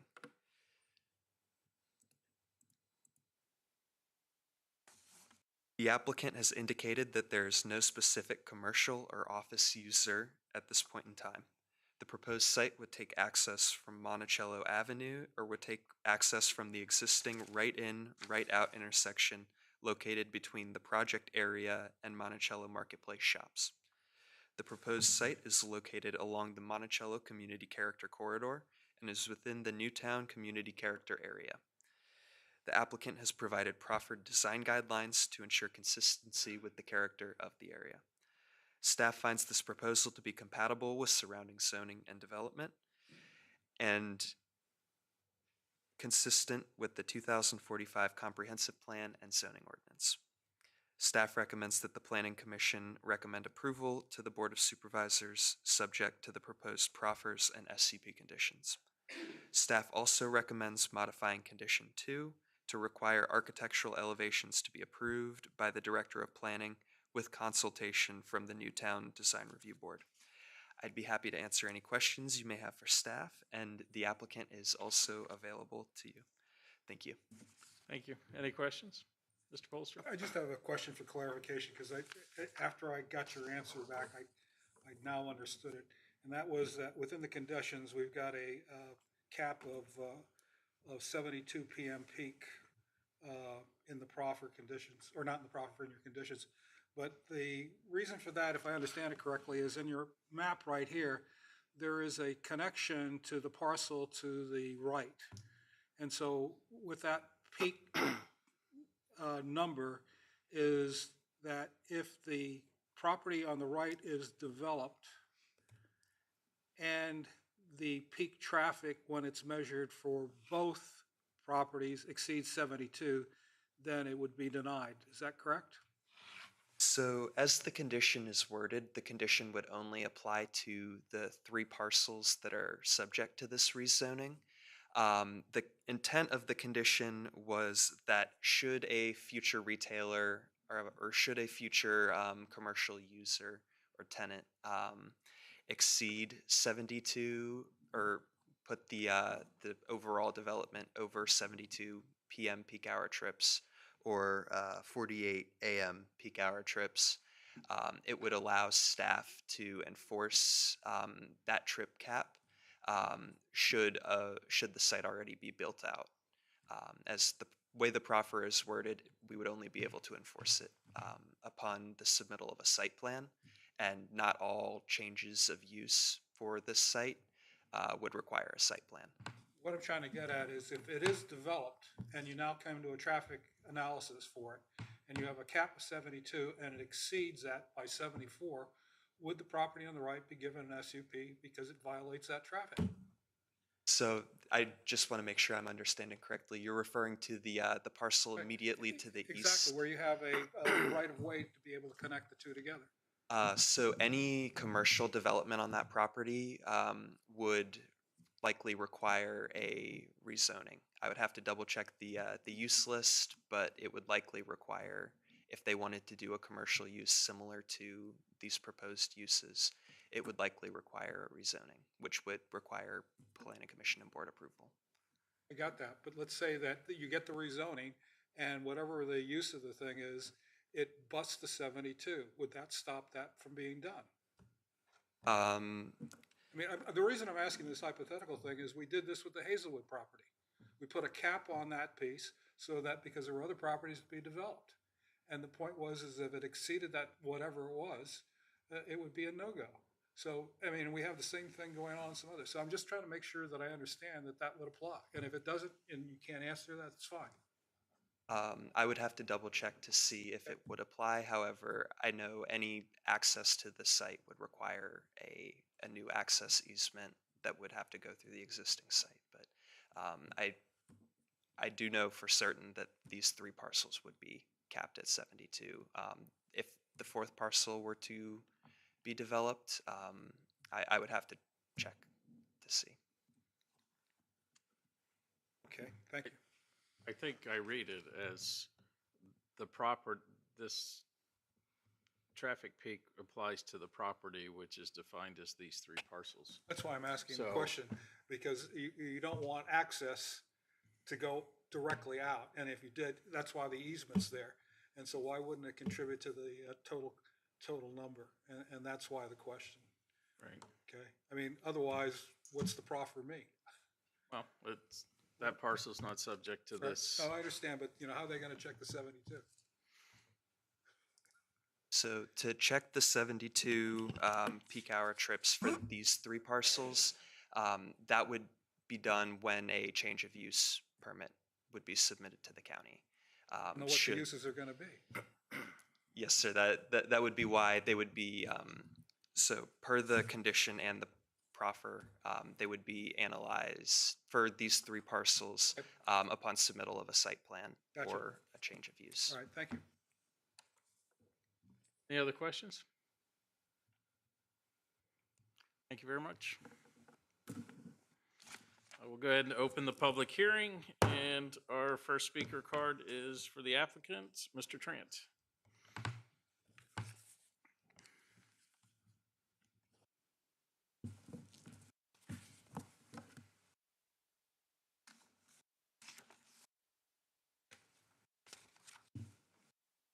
Good evening, Mr. Chairman, members of the commission. My name is Tim Trant, attorney with Kaufman and Knowles, office at 4801 Courthouse Street here in James City County. It's my privilege to be with you tonight on behalf of the applicant. Just to introduce some of the other members of the project team that are here. Ross Claiborne with Verdad Real Estate, the developer of the project or proposed developer of the project. Jason Grimes, our civil design engineer with AES Consulting Engineers. And then last but certainly not least is John Hopke, the project's architect and conscience, I will say. Oh, it's touchy, forgive me. Okay, so project location, I know you all know where it is, but just in case we need these visual aids to come back and address questions, just a little bit about the project details, most of which I'm sure are known to you at this point, so I'll be brief. The real purpose of this project with the team understanding something about the history of development proposals that preceded ours is that we really needed to conceive of a low intensity commercial use, a true neighborhood commercial use that really limited impacts on the adjacent neighborhoods and the adjacent roadways. And so we tried to construct through a variety of means a low intensity office and retail project which had a high quality aesthetic and proffered limitations on uses. We proffered trip caps, which I can explain, I think, to address Mr. Polster's concerns. And also there's a supplemental set of conditions, proffered design guidelines, and a proffered master plan, which all conspire, I think, to really limit what can happen here to a very, very, it's hard to conceive of a more limited neighborhood commercial use that's viable in terms of its feasibility to absorb the infrastructure and development costs. Single access point on Monticello has been mentioned, and the trip cap that we've discussed. This is a color rendered version of the master plan, which gives you a better sense of what the project would look like. Again, real attention to the landscaping along and the visual impact along Monticello, and then most significantly the preserved buffer area along the back, which is a real sensitivity we know of our adjacent neighbors. This is the conceptual elevations, which I'm sure you've seen. We can come back to those if you need. Just to highlight our efforts with regard to the buffer of the project to the rear, which was a a particular sensitivity we perceive for our neighbors in the distinction in use. This is the aerial of the site here, and then the adjacent Monticello Place marketplace shops. And so this, we anticipate that our proposed buffer will be comparable, if not more significant than the buffer that's offered presently on those shops. So it's a good example. It won't be any worse, I guess, than what is in place now. So in rather than trying to do some 3D imaging, which showed you what our buffer would look like, we thought it was best just to show you the actual on-the-ground pictures, which I'm sure some of you have seen, but it may be helpful to refer to these. So, excuse me, this is Milden Road. This first picture is standing kind of in the middle of the intersection of Milden Road and on Ironbound Road, looking sort of southwest, if you will, towards the corner of the, down Ironbound Road, so to speak. And so you get a sense of, this is the existing right-of-way, the old Ironbound Road connector. You get a sense of what that treed landscape is. We're looking into a parking area there. I moved the images down successively to the west or southwest so that you get a point of view at each place. So the next image is a little further down, looking into the parking lot there. You can see we aren't quite behind buildings yet, but it's a fairly substantive screen, which is nice. And then this is, again, even further down, looking at, you can see the brick facade of the building, and partially through the vegetation. So anyway, giving you some sense of what that buffer looks like, and ours will be, we believe, superior to that. So this is, just so you know what we have to work with, this is an image at the driveway to 3897 Ironbound Road. So, excuse me, sorry, it's very touchy. So sort of in this vicinity, looking again to the southwest, we have a pretty substantial existing tree buffer to work with. There will be some minor impacts along the right-of-way. We are required to put in a sidewalk, so there will be some limited clearing and grading to install the sidewalk just on the edge of the ditch here. But we have a really substantial existing mature tree buffer that we hope to preserve. So what are the project benefits? I would say first and foremost, this is consistent with the county's comprehensive plan. And that is particularly significant, I would respectfully submit in this case, because as many of you would recall, the comprehensive plan that is not all that old, it was, when that was being formulated, it was considered that this property be changed in terms of its future land use map designation to residential.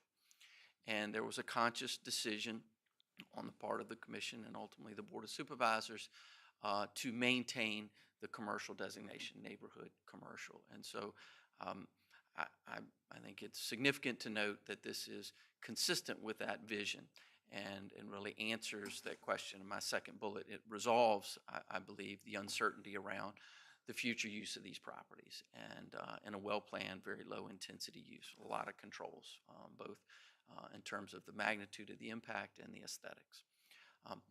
Has extensive development controls, as I've mentioned, and enhances the county's tax base without countervailing costs or impacts. So, with that, I'll attempt to address Mr. Polster's question about the proffered and conditioned trip limits, and then be happy to answer any questions that you have.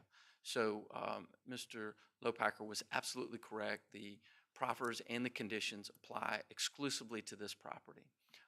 We cannot, nor can the county, without some board initiation, propose to exact limitations on what our neighbor, Mr. Sasaki, can do on his property now or in the future. And just to be clear, it wouldn't be development, it would be redevelopment, because he lives there now and maintains his residence. And he is here tonight, by the way, to speak to you all. Our interest as it relates to Mr. Sasaki and his property is to protect him and buffer him, and that's what we have proposed to do and promised and committed to him to do. We are required, understandably, by county regulations and the interest of VDOT to preserve the right for his property to connect through ours in the future, and we respect that, and we agree to the condition that that easement be given when and if it's requested. If those are new trips, that has no impact on our conditions. Our conditions limit us to the 48 a.m. peak hour trips and the 72 p.m. peak hour trips. Any trips that the county saw fit to approve in a redevelopment, and we're talking about redevelopment of his property, would be for the county to decide at that time, and would be in addition to the trip limit that we have locked into ourselves. It wouldn't erode our trip limit, for what it's worth. This is entrance is designed, by the way, to be a right in, right out only access, and to prohibit it, well, prohibit's probably a little too bold to say, but to heavily discourage the ability of cut-through traffic, so that further limits the access in and out of this site and traffic patterns on the adjacent property, and mitigates impacts to the adjacent shopping center by our uses. Last but not least, we did host a community meeting on July 24th, I believe it was, at Legacy Hall, and had the privilege of meeting two of our neighbors, Mr. Sasaki, who I mentioned earlier, who's here tonight, and the Zumbram family, who is also here tonight. And because they're here, I won't purport to tell you about what their concerns and interests were. All I will say is when I go to community meetings, my wife often is fearful that I won't return from them as our society evolves. These folks could not be a better example of civility and discourse in a very positive and constructive way. They were very passionate about protecting their interests and their properties, but they were also extremely gracious with their time and their input, very civil in their discourse with us. And I just publicly say thank you for that. It was very constructive dialogue. I've mentioned Mr. Sasaki's house here, and then this is the Zumbram family home here. I got that correct. Oh, is it the next one? Oh, well, that is the street, isn't it? Oh, I'm sorry. I'm sorry. Jeez, I skipped over the street. Sorry, right here. Yes, right here. Sorry, right at the corner. Okay, so I rambled on more than I intended. Forgive me, please. Let me know if you have any questions. Any questions for Mr. Trent? Mr. Alderman? Hi, Mr. Trent. Thanks for your time this morning. We talked briefly about the sidewalk on the Ironbound Road side, which doesn't lead anywhere. It doesn't start anywhere, it doesn't go anywhere, and it does reduce the size of the buffer. There's no way we can get rid of that. Good question, Mr. Haldeman. So that was and I'm doing what I said I wouldn't do, but I'll say that was a very significant concern of the residents that attended our community meeting. And we did ask, I spoke with Mr. Lopacker, not to throw him under the bus either, but I did speak with him subsequent to, or we exchanged emails about it. I don't know that we actually spoke. We have spoken many times, but I don't know if this was a subject of a conversation or an email exchange. But the short of it was, we shared with him the concern that the residents had raised, and that it would, in fact, impact the quality and the depth of the buffer area. And that and to be candid, we're happy for it to go away. I mean, we respect and appreciate the importance of pedestrian connectivity, but it is, I think, less relevant in this location, and it candidly is an added expense that we would be happy to forego. Certainly in respect for our neighbors who would like to see it go away. And not to speak for Mr. Lopacker, he can certainly do that, but my understanding was it's an ordinance requirement that is not subject to waiver or variance. It is required by ordinance. Any other questions for Mr. Trent? Mr. Polster? I'm concerned about the traffic and the exit and entrances to it. And I know you've proffered some things. Is it possible on your graphics that you can show me in the 24 build, the eastbound approach, the westbound approach, and the northbound approach and the southbound approach? At which intersection, Mr. Polster? Eastbound approach, eastbound left, eastbound through, eastbound right. So there are three intersections that we analyzed. One is what we call the Monticello and Monticello Marketplace intersection. That's this one here. That is not an entrance to our site. There would be no access to our site through this intersection, but we did analyze it as we would have impacts on it. We analyzed our site entrance here, of course, and then we analyzed the third intersection is the Windsor Mead Way, Monticello Avenue intersection. So I am happy to address the traffic impacts at any, I'm only capable of addressing, I guess I should say, the impacts at those three intersections, but I'm happy to do so. I'm just looking at your TIA on page 8.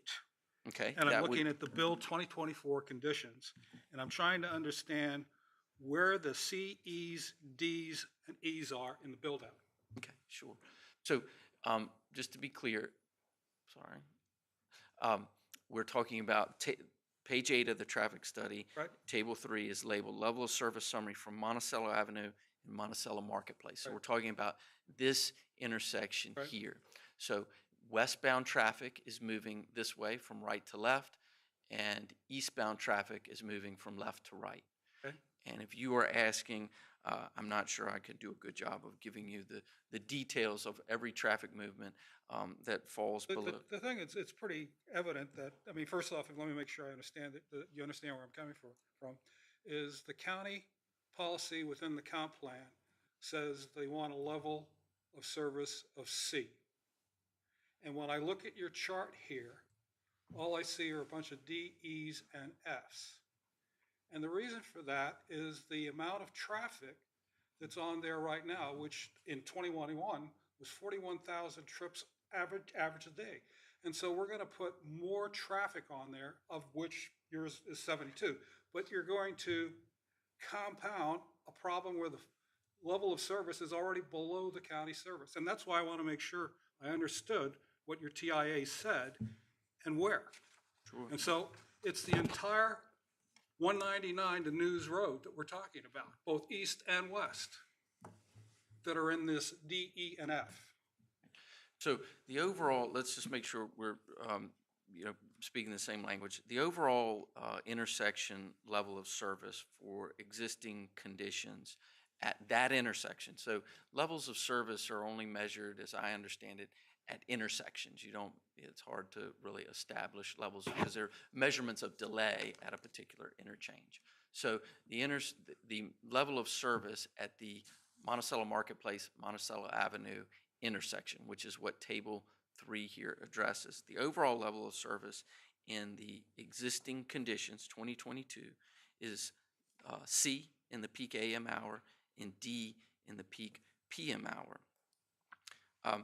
The conditions, the overall conditions for that intersection, okay, if our project is not built and it advances from 2022 to 2024, is again C and D.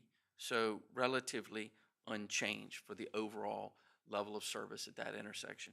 Going down to the build conditions, so if you layer in our additional trips, which are nominal, I would respectfully submit, particularly given the volume of traffic that you mentioned, the overall level of service at that intersection remains C in the AM, D in the PM. So to give you a sense maybe of the magnitude of our impact, it's really measured in seconds, and that's certainly meaningful. Seconds add up. But for example, there's really only one, I would say, turning movement at that intersection that we impact, and it would be the westbound left. We anticipate and model in our study that some customers of the businesses on this property, because they can't make a left directly into the center, would come to this signal, enter this left turn lane, and make a U-turn and head back eastbound to enter our site. So the only impact we have, or our customers are likely to have, is that westbound U-turn movement, okay? And so to give you a sense of how our impact is over the build and no build scenarios. So in that movement, in the no build scenario, right, if we just background traffic grows and our project doesn't happen, it has a level of service C in the AM. The delay is estimated to be about 34.6 seconds. In the build scenario, where our project is built and those additional trips would be encouraged or incentivized to make that westbound U-turn movement, the delay would increase from 34.6 seconds to 37.5 seconds, which I think is less than 3 seconds of incremental delay. So all delay is, I understand, a bad thing, but for the realizing the vision of the comp plan and its intent in a very aesthetically, I think, pleasing way that's consistent with the character of the corridor, that resolves the uncertainty around the development of this property, that protects the residential neighbors and provides closure to them on what's going to happen with that property. 3 seconds is a fair compromise, in my humble opinion. I would Not to belabor the point, but I did read your chart correctly, didn't I, in terms of the build with the C, D, E, and F in the bottom right-hand side? I mean, if it's incorrect, tell me. Yeah, so this chart, Table 3, does a number of things. It analyzes the overall intersection at Monticello, again, just this one intersection, the overall intersection. And in the existing condition, when counts were taken, we're in 2022, in the no build condition in 2024, in the build condition in 2024. Right. Okay, so in those 3 scenarios, and it evaluates each turning movement, or each movement, the through, the approach, the through, lefts and right in each of those scenarios. So existing, build, and no build. So yes, you are correct that there are Fs in that table. We don't impact those in any way. For example, there is an F for the westbound right turn lane under the existing conditions. It remains an F by our estimation in the no build scenario, and remains an F in the build scenario, but we have no impact. In fact, the estimated level of delay goes down with our project being added in. The metrics of how the software, the algorithm for that, I don't know. We'll take it, right? We get a few seconds back. It goes from the level of delay in the peak AM hour now being 220.8 seconds. And just so we know, that's the Monticello Marketplace traffic. That's westbound right turn into Monticello Marketplace. So it's people getting into the Target shopping center, and good for them. I mean, that's everybody wanting to get into work and to get their shopping done. So it's the westbound right turn in is the only F that I see in the table. Yeah. Right. So yeah, my colleague, Mr. Grimes, is pointing out that F is for the folks that are the delay at the green time. Cars can still go right on red if it's safe to do so. So that's the delay in the green time. So it is a very busy intersection. We have absolutely no impact whatsoever on that movement. In fact, the model shows the delay is reduced. I guess that's because some people will be shopping here as opposed to here. I'm teasing. I don't know for sure, but yes, it is a very busy corridor. I think I have identified for you as well as I can the impacts that we have, which are almost exclusive at that intersection, which are exclusively this U-turn. It's this U-turn, and they are measured in seconds of delay, 3, I believe, in the AM hour. Thank you. Yes, sir. Before you move, just because it's related to that question, so I think I followed everything you said, so thank you. You did better than me, thank you. But when on your proposal, which has like the 72 peak hour, right? So and you may not know the answer to this, or maybe staff doesn't, but the existing one, do we know what their peak hour number is? Like the AutoZone, Duck Donuts? The shopping center. Significantly more than that, I will tell you. So, because, and this is more information than maybe you want, so cut me off, but to explain the uncertainty around the ultimate users, the land use process takes time, and we've been at this quite a while. It is, and it's hard to get tenants to commit, particularly to single user buildings, which these would be, unless and until there's some level of certainty, typically at least a land use approval.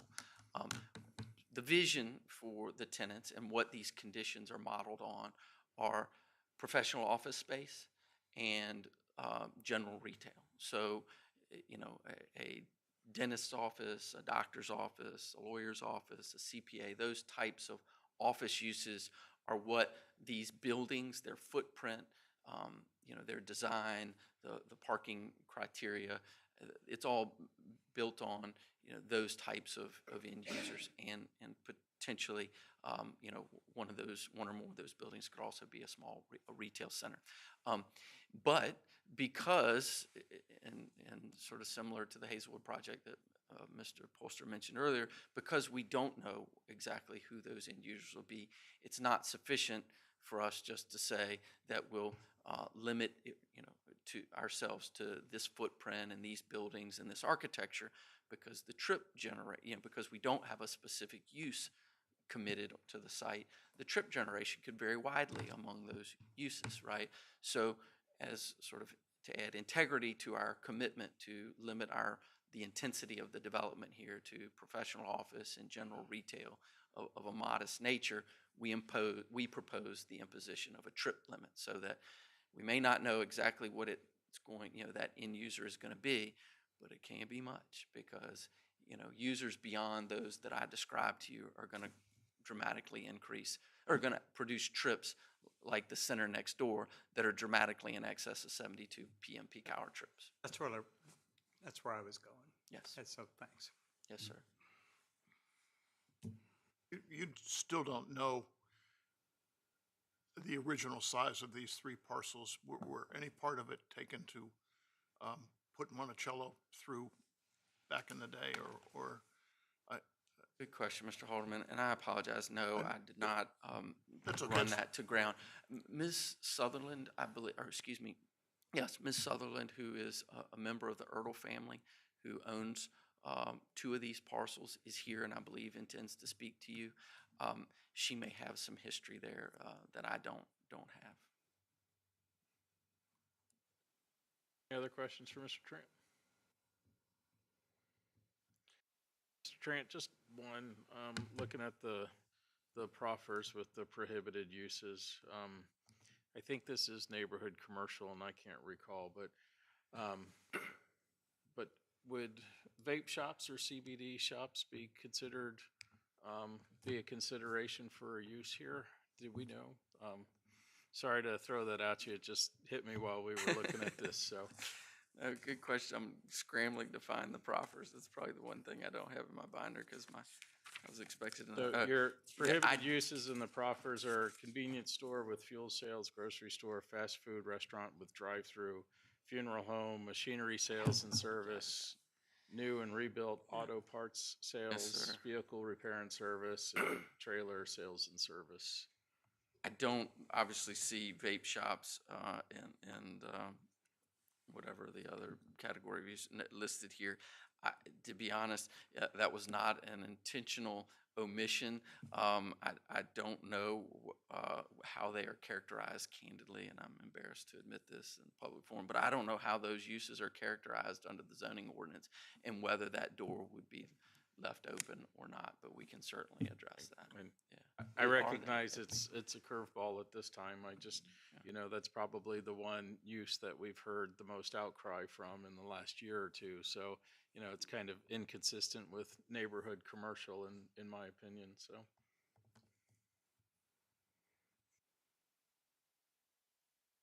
Conferring with the gentleman whose purse strings I'm bargaining with, he said that he had no intent to put a vape shop there. So if, and I know this is a big if, I'm sorry, I don't mean to be presumptuous, but if the commission were inclined to support the application, we'd be happy to work with staff between now and the Board of Supervisors meeting to find out how vape shops are classified under the ordinance, whether it's possible for one, to be here, slipping through all the conditions that we proposed, and to exclude those if need be. I think staff has an answer for that question. Go ahead, Bill. Sorry. So in the B1 zoning district, which is what the applicant is proposing to rezone these parcels, a vape shop would require a special use permit. Okay, thanks for clarifying that. Appreciate it. Mr. Postma? I had a question for Mr. Grimes, if I can. I'm sorry? I have a question for Mr. Grimes from the AES. Mr. Grimes? I wanted to make sure that you got up here and be able to. I had a concern on the stormwater and a conversation that I had with Mr. Trant. And I just wanted to make sure that I heard it from Mr. Grimes. I mean, this is not the first time that we've seen something like this on this piece of property. And when I looked at both your community impact statement originally in January and then the one revision in May, and then my question to the staff, is the question that I had was where all of this water was going to go, because nowhere on the conceptual master plan was there an indication of how that was going to be treated on site. But there was in your community impact statement the fact that you were looking at taking it and having it treated at the BMP 104, the VDOT 1 down in Powhatan Secretary, because that ditch that's in front of there is the VDOT ditch, and at the end of there is an inlet that goes across and then down.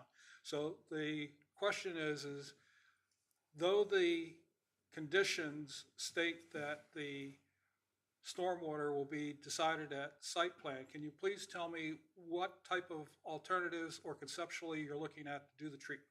Sure. And to be candid, we've looked at multiple options. The original plan several years back when we were looking at this was to take, this plan was part of the master plan for that large BMP, and it was identified based on changes in the stormwater regs that was no longer going to be a feasible option short of making major upgrades to that pond, which obviously for a site of this size, we're not going to be upgrading that lake, and it's not our property to make those changes on it. Just a clarification on that. As I understand it, that when it was in at least the documentation that I saw going back and forth between you and staff, was that the recent approved Powhatan Watershed Master Plan had identified 104 with a problem in terms of maintenance and some estimated costs of about $50,000. So in your community impact statement that you did in the revision in May, you indicated that that cost or being able to do that was not part of what you would be able to do. Is that correct? That's correct. So what we were looking at is we would be handling the stormwater on site at this time. That is the intent of our application. Now, we haven't fully designed that, and we did not want to kind of identify specific areas of stormwater management on the site, understanding that we're required to meet not only the state requirements, but also the James City County Special Stormwater Criteria requirements, which are nowhere in flux, and we've stopped in recent applications putting those details on the master plan just to make sure that we're not in violation and having to come back before you guys to make modifications to stormwater master plans. We acknowledge that we know we have to adhere to those requirements. From a conceptual standpoint, we're looking at underground storage, we're looking at manufactured treatment devices, which work in small footprints, more urban areas, which this parcel would lend itself to from a design standpoint. Similar to what we're dealing with the Wawa that's right down the street, where there's no room for a pond here. This is going to be stuff under parking lots. Little rain gardens and things in the corners of the parking lot based on the final footprints that we have once we get a site plan and look at grading and what we can achieve there. So I do understand it correctly that if you did something like an in-ground or on-site piece, the drainage of that BMP or that facility would go into the, you have a right-of-way into the VDOT drainage area, is that true? Correct. So this site currently, there's a portion of the meadows that drains through the site, so we actually have to bypass that drainage through our site, and then it all collects in a large ditch, which was a take from these parcels when Monticello Avenue was built. There was a drainage take across the frontages. Actually, this green line is not the correct property line. The line actually cuts in a little bit. So, Thank you. Any other questions for the applicant? So, thank you very much. Our next speaker card this evening, and Mr. Trent, thanks for helping me out. Is it Miriam Zumbrum?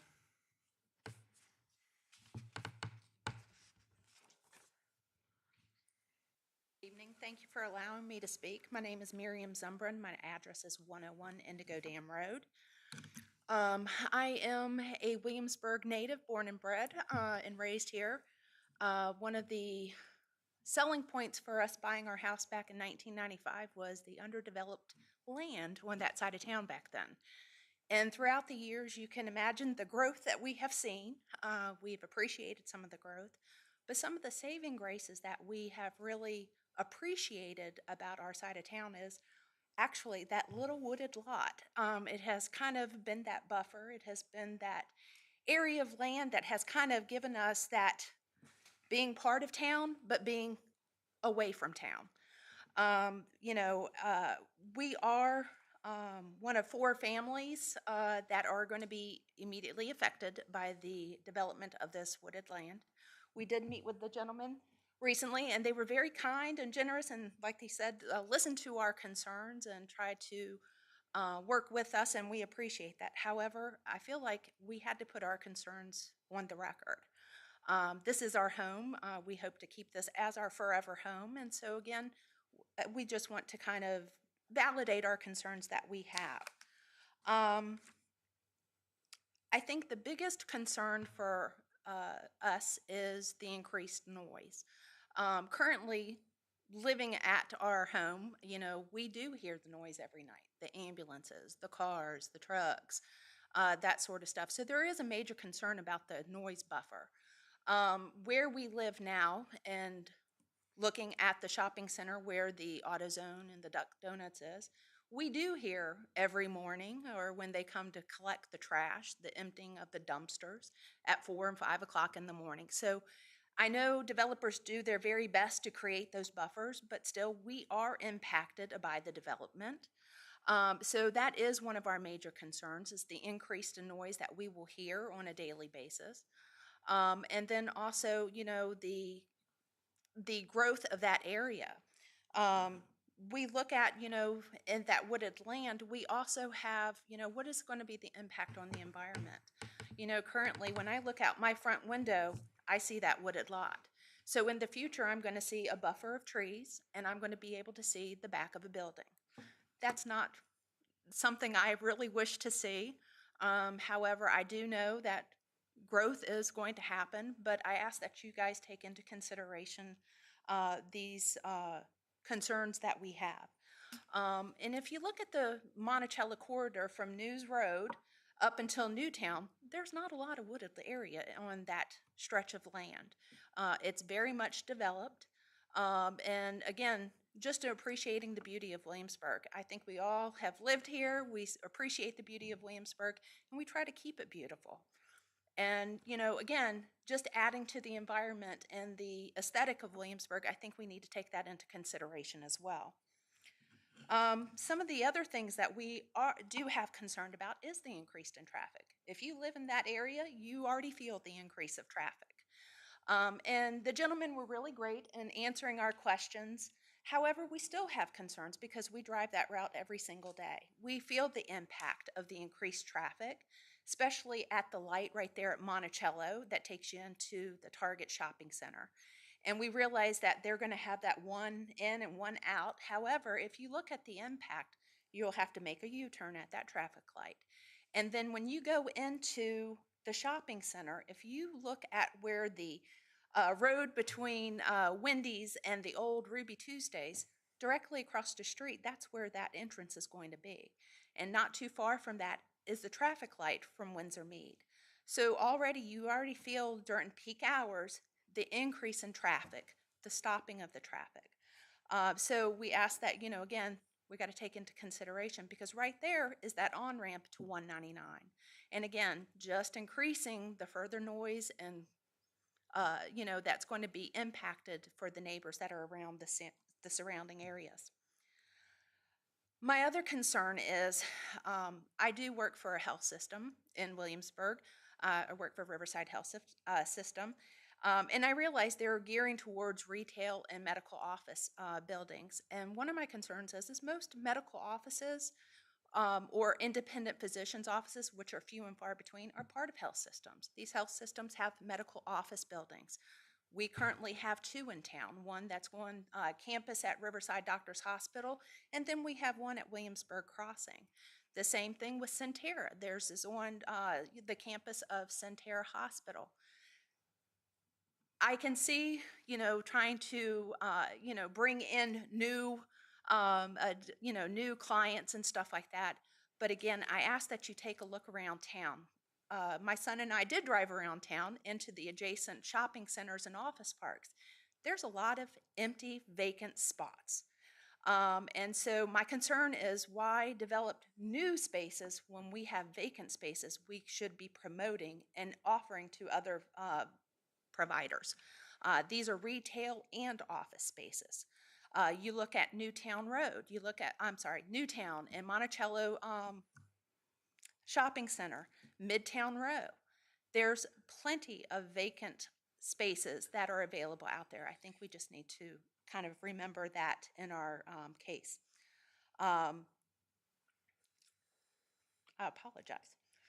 But again, we just wanted to voice our concerns. This is our forever home. We want to keep it our forever home. I will have to say I do appreciate the concern and the care that the gentleman provided us. They worked with, were willing to work with us. However, we have to put our concerns on the record. So thank you for your time. Thank you. Our next speaker card this evening is Cheryl Sutherland.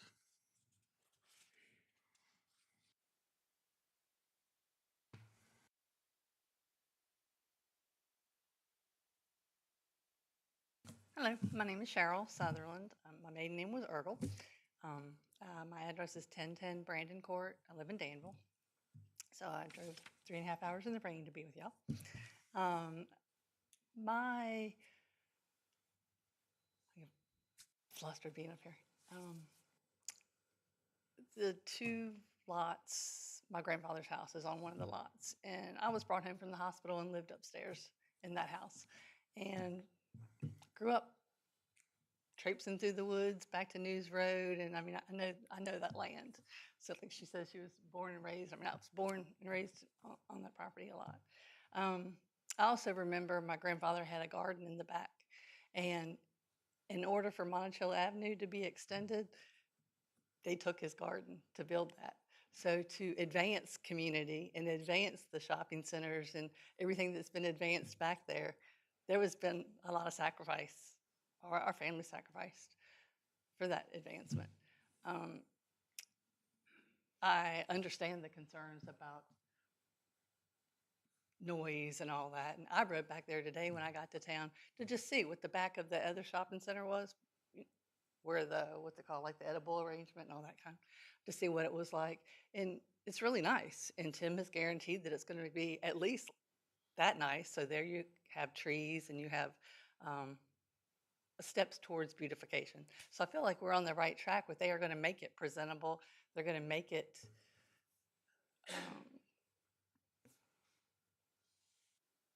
I lost my track of words. But anyways, they're going to make it a tactful scenery. So we are excited that we are working with people who want to make it a pretty place. They're not going to put a bar. They're not going to put something that's going to make traffic worse at night. It's going to be a low impact just during the day, hopefully while they're at work and they won't be hearing that, the noise. So anyways, I'm hoping that y'all will consider that my family has had this land for a long time, paid taxes on it for over 70 years. Y'all will make a lot more tax revenue for our business being there. And help us to sell this. We've had 5 buyers who have backed out because of, complications. We really feel like this is a winner. It's time for the community can be helped with whatever they're going to build there, whether it's office buildings or retail. Anyways, any questions? There was one of you had asked me, was going to ask a question about a prior buyer. You were going to ask something? Because Tim said maybe you would ask me. Okay. Okay. Okay. So, y'all have any questions for me? Now, this is your time to present, so thank you very much. Appreciate it. Thank you. Next speaker card I have is Leonard Suzuki.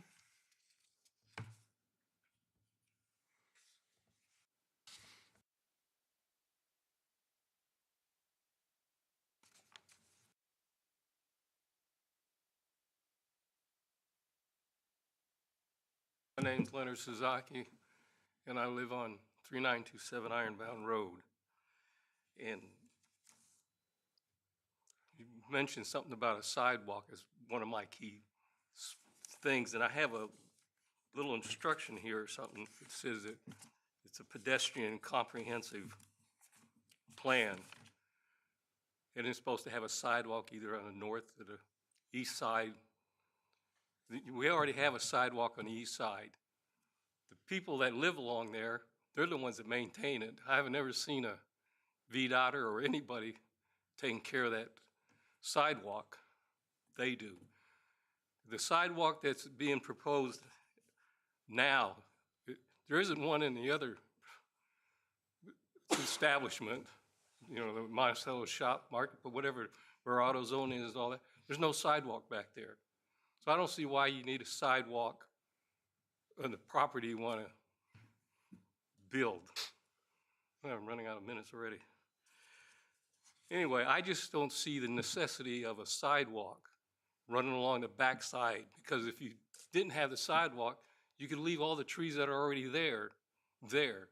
Plus, if you have a sidewalk, it's going to be on a ditch.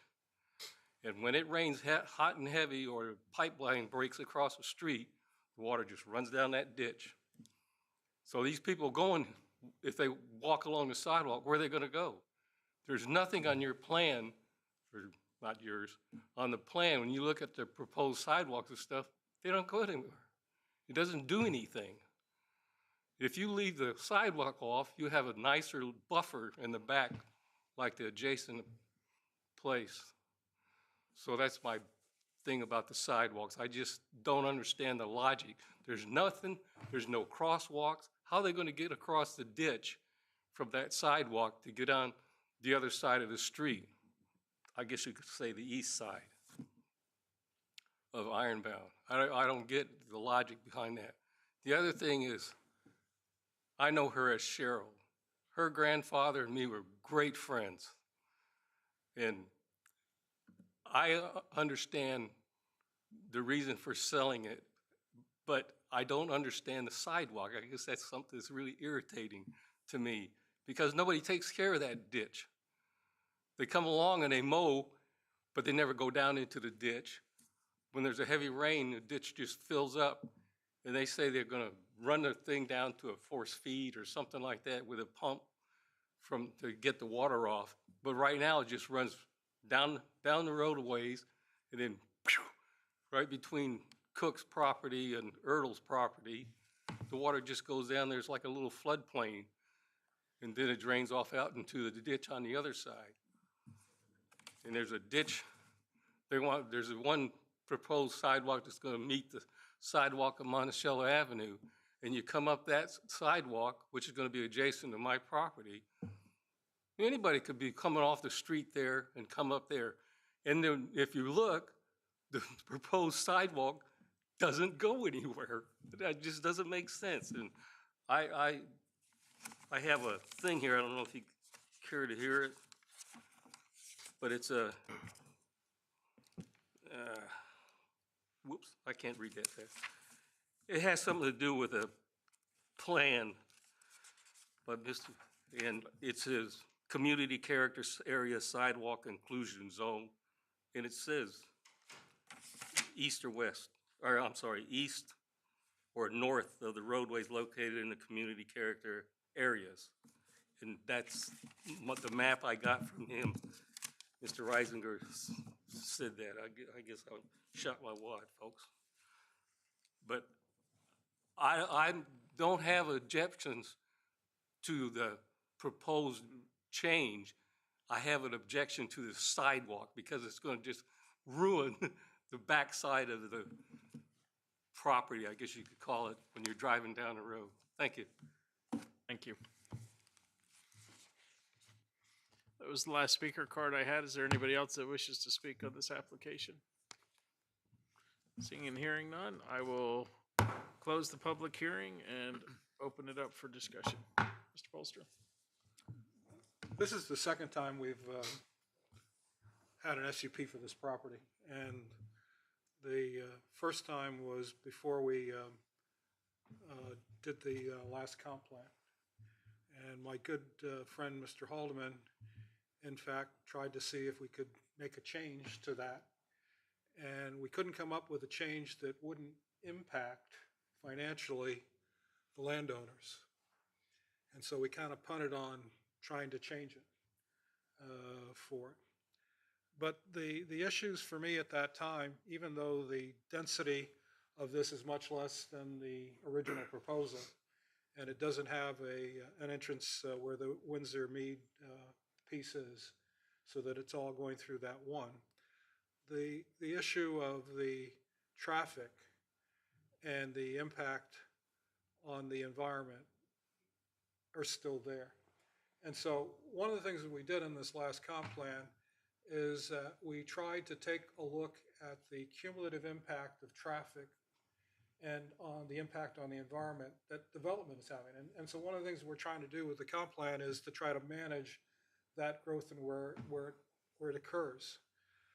When we looked at this the first time, if you went back to the comp plan before it, it identified that the Monticello corridor, all the way up from Ironbound in the north, all the way down to News Road,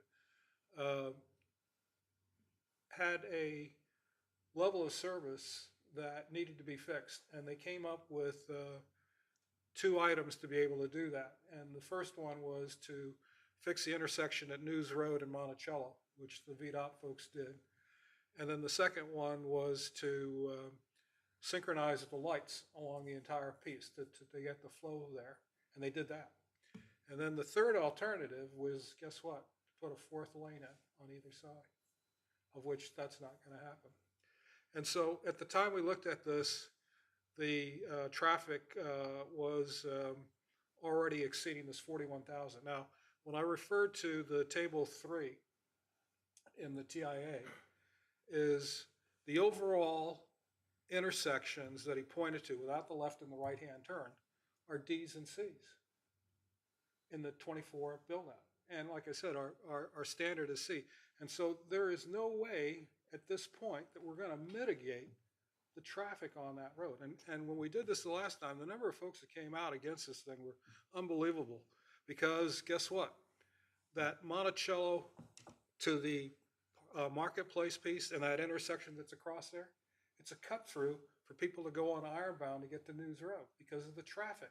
And as a matter of fact, people at the peak hour would go in to make a right-hand turn into Monticello Marketplace and come across and then go across through the cutoff because of the traffic between News Road and up on the other side.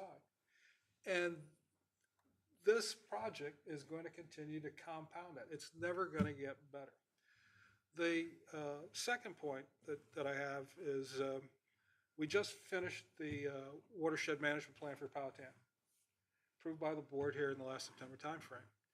And this sub-watershed is suboptimal because of the amount of impervious surface. And so what are we going to do? We're going to put more asphalt, more roofs, and all the rest of it for that, and add to that. And so this whole thing flows down into those BMPs that we're talking about that were identified in that plan as requiring maintenance. Unfortunately, it belongs to the VDOT guys, and it's on private property with secondary. But that problem needs to be addressed regardless, because all we're going to do is add outflow from this property into the same watershed, and we're going to compound what's already a suboptimal piece for this watershed, for this sub-watershed on that. And so I wish there was a way that we could keep the forest areas there and yet still compensate the landowner for it because of the zoning. And that becomes another issue. But until we can fix the environmental cumulative impact that we're going to continue to have here, as well as the cumulative impact on that traffic, I say, why add more gasoline to what already is a bonfire? So I will not support this project for those reasons. I have a question on the traffic issue. Is it the position of the staff that if regardless of what the rating of the traffic is, D, F, C, B, as long as this new project doesn't degrade that, then you would recommend approval? Have I got that right?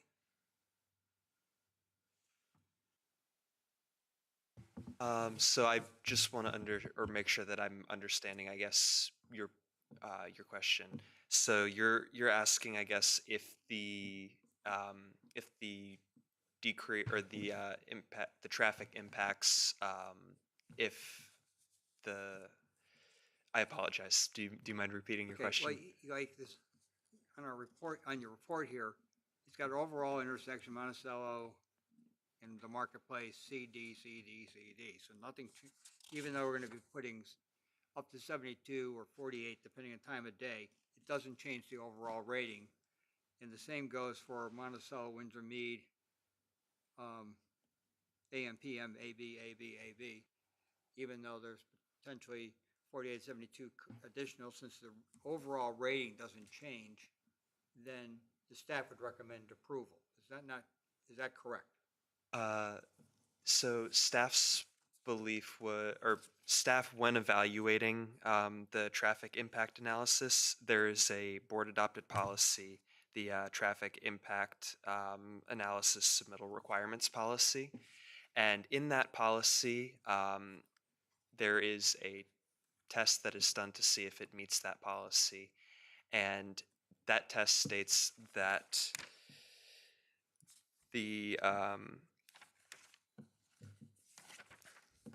apologize. So per the TIA submittal requirements policy, all rezonings and SUPs are subject to the adequate transportation facilities test, which is a test that staff conducts, and a proposed rezoning or SUP application will pass that test if no off-site improvements are required by the TIA that is approved by both the planning director and VDOT, which is not the case for this, or all off-site improvements recommended by a TIA that are approved by both the planning director and VDOT are guaranteed in a form approved by the planning director and the county attorney. The only warranted improvement in the traffic study was the construction of a 100-foot eastbound right turn taper, which would be at the right in, right out intersection right here that the site would take access from. They would build a turn lane or a right turn taper when you're coming east on Monticello Avenue, turning into the site. And they do propose that on the master plan. So technically it would pass that test, which is what staff cited in the factors favorable when making the recommendation. This is a follow-on. The comp plan has as a goal a traffic level service of C, and this does not pass that. Is that correct? Yes, sir. Okay, thank you. Well, you know, when It doesn't pass it whether it's built or not. Isn't that correct? Yes, sir. Mr. Everson? I was going to say, you know, when this is approved, in fact, when I was on the planning commission before, this is my last vote, the only vote I ever regretted. this was designed to be an urban, kind of an urban environment, if you recall. And it's kind of got that urban environment, and when you have an urban environment, you have a lot of traffic. This whole new town is the same acreage as you go down to Oyster Point with the Costco and the Patrick Henry Mall and those apartments. And you know the traffic down there. They knew we're going to have all this traffic when they built it. And since the traffic is not being degraded, I mean, I don't know what you do with this property. Either the county buys it or you approve something like this, because this seems to me not making anything worse. And I agree with the guy on the sidewalk. That makes no sense going nowhere. You know, you can't do away with that sidewalk. So it is a requirement by the ordinance, which is why staff had asked no the applicant choice. to include it. Boy, I'll tell you, somebody's lost. Does the ordinance anymore allow a cash contribution in lieu of a sidewalk? We had that at one point, if I remember correctly, so is... I would have to double check the ordinance on that. I know there is in section 2435, which is the pedestrian accommodations section, there are waivers that can be done and granted by the director of planning. However, I would have to double check the ordinance to see the exact reasons that would need to be cited for that. Alderman? Hi. This isn't for you, Mr. Lepecker. I'm going to make a speech. You better sit down. The last time there was an application for these properties 4 or 5 years ago, it failed here at the Planning Commission by a vote of 6-1. And the developer withdrew the application. It never went to the Board of Supervisors. I was the one. I voted for it.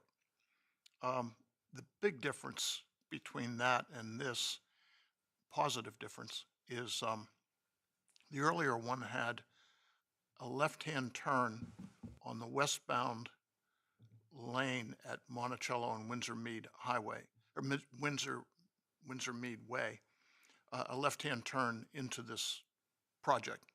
And that doesn't exist in this one, although I'm not sure a U-turn up at Monticello Marketplace is much of an improvement. But the problem with the traffic at this project is not the project. It's just a horrible land use policy, 50 years of horrible land use policies by James City County. My long-suffering colleagues here have heard me rant about this ad nauseum, but one of the goals of a development like Newtown is to concentrate mixed-use housing, commercial and retail, walkable, bikeable, close-knit community instead of sprawl. James City County planners, in their wisdom, developed a mixed-use concentrated development and sprawl. They got them both. And so when they built Newtown, they extended Monticello all the way out to Tyler Highway and opened it up to Monticello Woods, Powhatan Settlement. They promoted more housing at Green Springs West and Green Springs and Governor's Land. And here's what we got. We just approved another, I think, 70 townhouses at Powhatan Settlement. There's going to be, we don't know the extent yet, but there's going to be another big development on the Eastern States Surplus Hospital development feeding into this corridor. Our comprehensive plan had a traffic impact analysis done in 2017. Monticello Avenue from News Road to Ironbound in 2017 had 43,254 average daily trips. The projection for 2045 is 69,000. It's a 60% increase. This is this is child's play, what we're talking about here today. Ironbound Road from Tyler Highway to Monticello, which is kind of a connector road between two major arterials, 13,700 average daily trips in 2017 to 18,436. That's a 40% increase. Both of those stretches of roads are going to be rated severe in the comprehensive plan. This is all about the development apart from this corridor. Ford's Colony's added hundreds of homes since then. There's going to be, sooner or later, a new CCRC on News Road feeding traffic into this corridor. So that's part A of my rant. The second part is the owners of this property have been treated very unfairly. They should have been able to sell their property 5 years ago, but they couldn't. I'm a relative newcomer. I'm part of the problem. I know people tell me that all the time. We moved here in 2004, so I didn't get the full picture of what's happened here. But Ironbound Road that actually fronts these properties is zoned rural residential, and it was probably when these homes were built. The reason I asked Mr. Trant and Mrs. Ertl answered the question, was any of this property taken to build Monticello Avenue? And it was. So their whole way of living, so to speak, has been taken from them.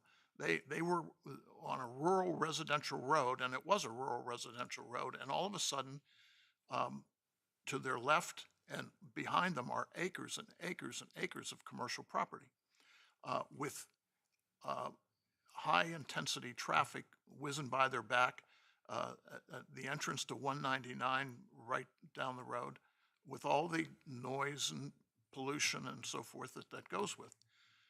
We owe them a chance to sell their property. And I argued during the comprehensive plan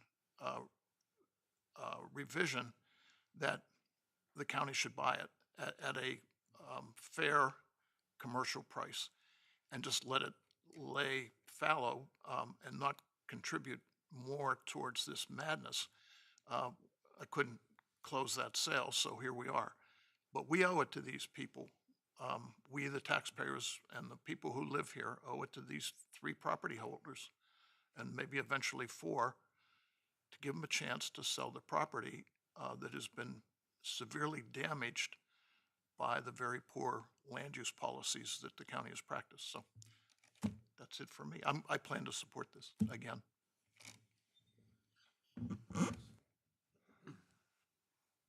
I would simply add, I'm younger than Mr. Polster, but his memory's better than mine. So, but I do think we had a conversation with the Board of Supervisors during the comp plan, and they're the ones that pushed to keep this as neighborhood commercial because they didn't want to see it be residential or parkland.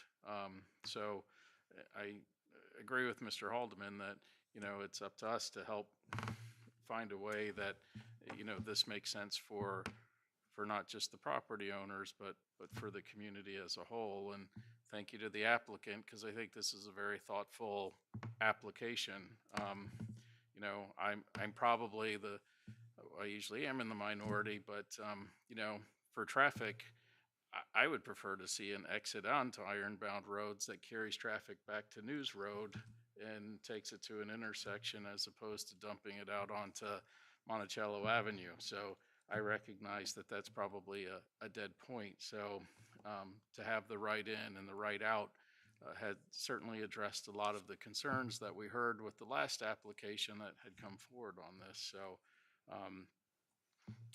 they've removed quite a few of the, you know, I hesitate to use the word nuisance, but, you know, the traffic generating, the noise generating uses are pulled out into the proffers. You know, I just think that this is is a smart use of this property, given all the limitations that we've heard over the years. And, at the end of the day, I don't see that it's, I don't see that it's terribly cumbersome on the traffic patterns that exist today. So, I mean, it seems to be nominal in the additions, and both in time and traffic counts. So I do intend to support this application as well. So I don't want to repeat, folks, but to me, it is a no-brainer. I believe development comes, and this property is backed by 199 and Monticello.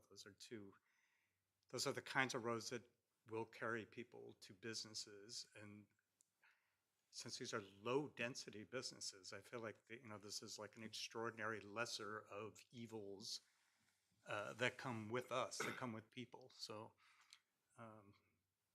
I'm ready to make a motion unless... Before we do that too, I apologize, Mr. Haldeman reminded me earlier, and I had asked earlier, but disclosures. Any disclosures on this one, Mr. Haldeman? I spoke with Mr. Trent this morning. Pardon me. I also spoke with Mr. Trent. I'll take back everything.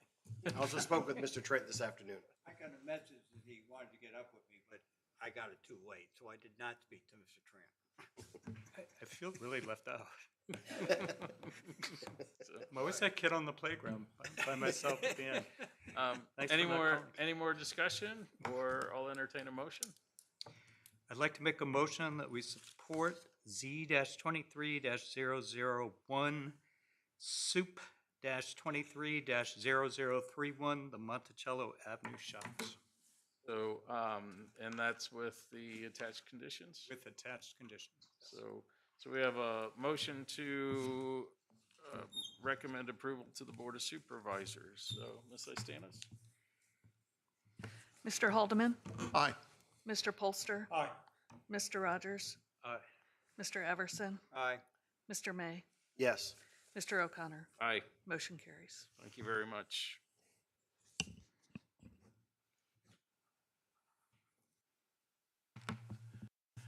So that is it for public hearings tonight, and we do not have any planning commission considerations, so I will look to Ms. Istanis for the planning director's report. I have nothing additional to add. Any questions for Ms. Istanis? I do. There's no policy committee tomorrow, is that correct? That's correct. I'm not losing my mind. Okay. You might be losing your mind, but there's no policy. So, I figured I've heard something by now. any discussion or requests? Seeing and hearing none, I will entertain a motion to adjourn to our September meeting. My pleasure.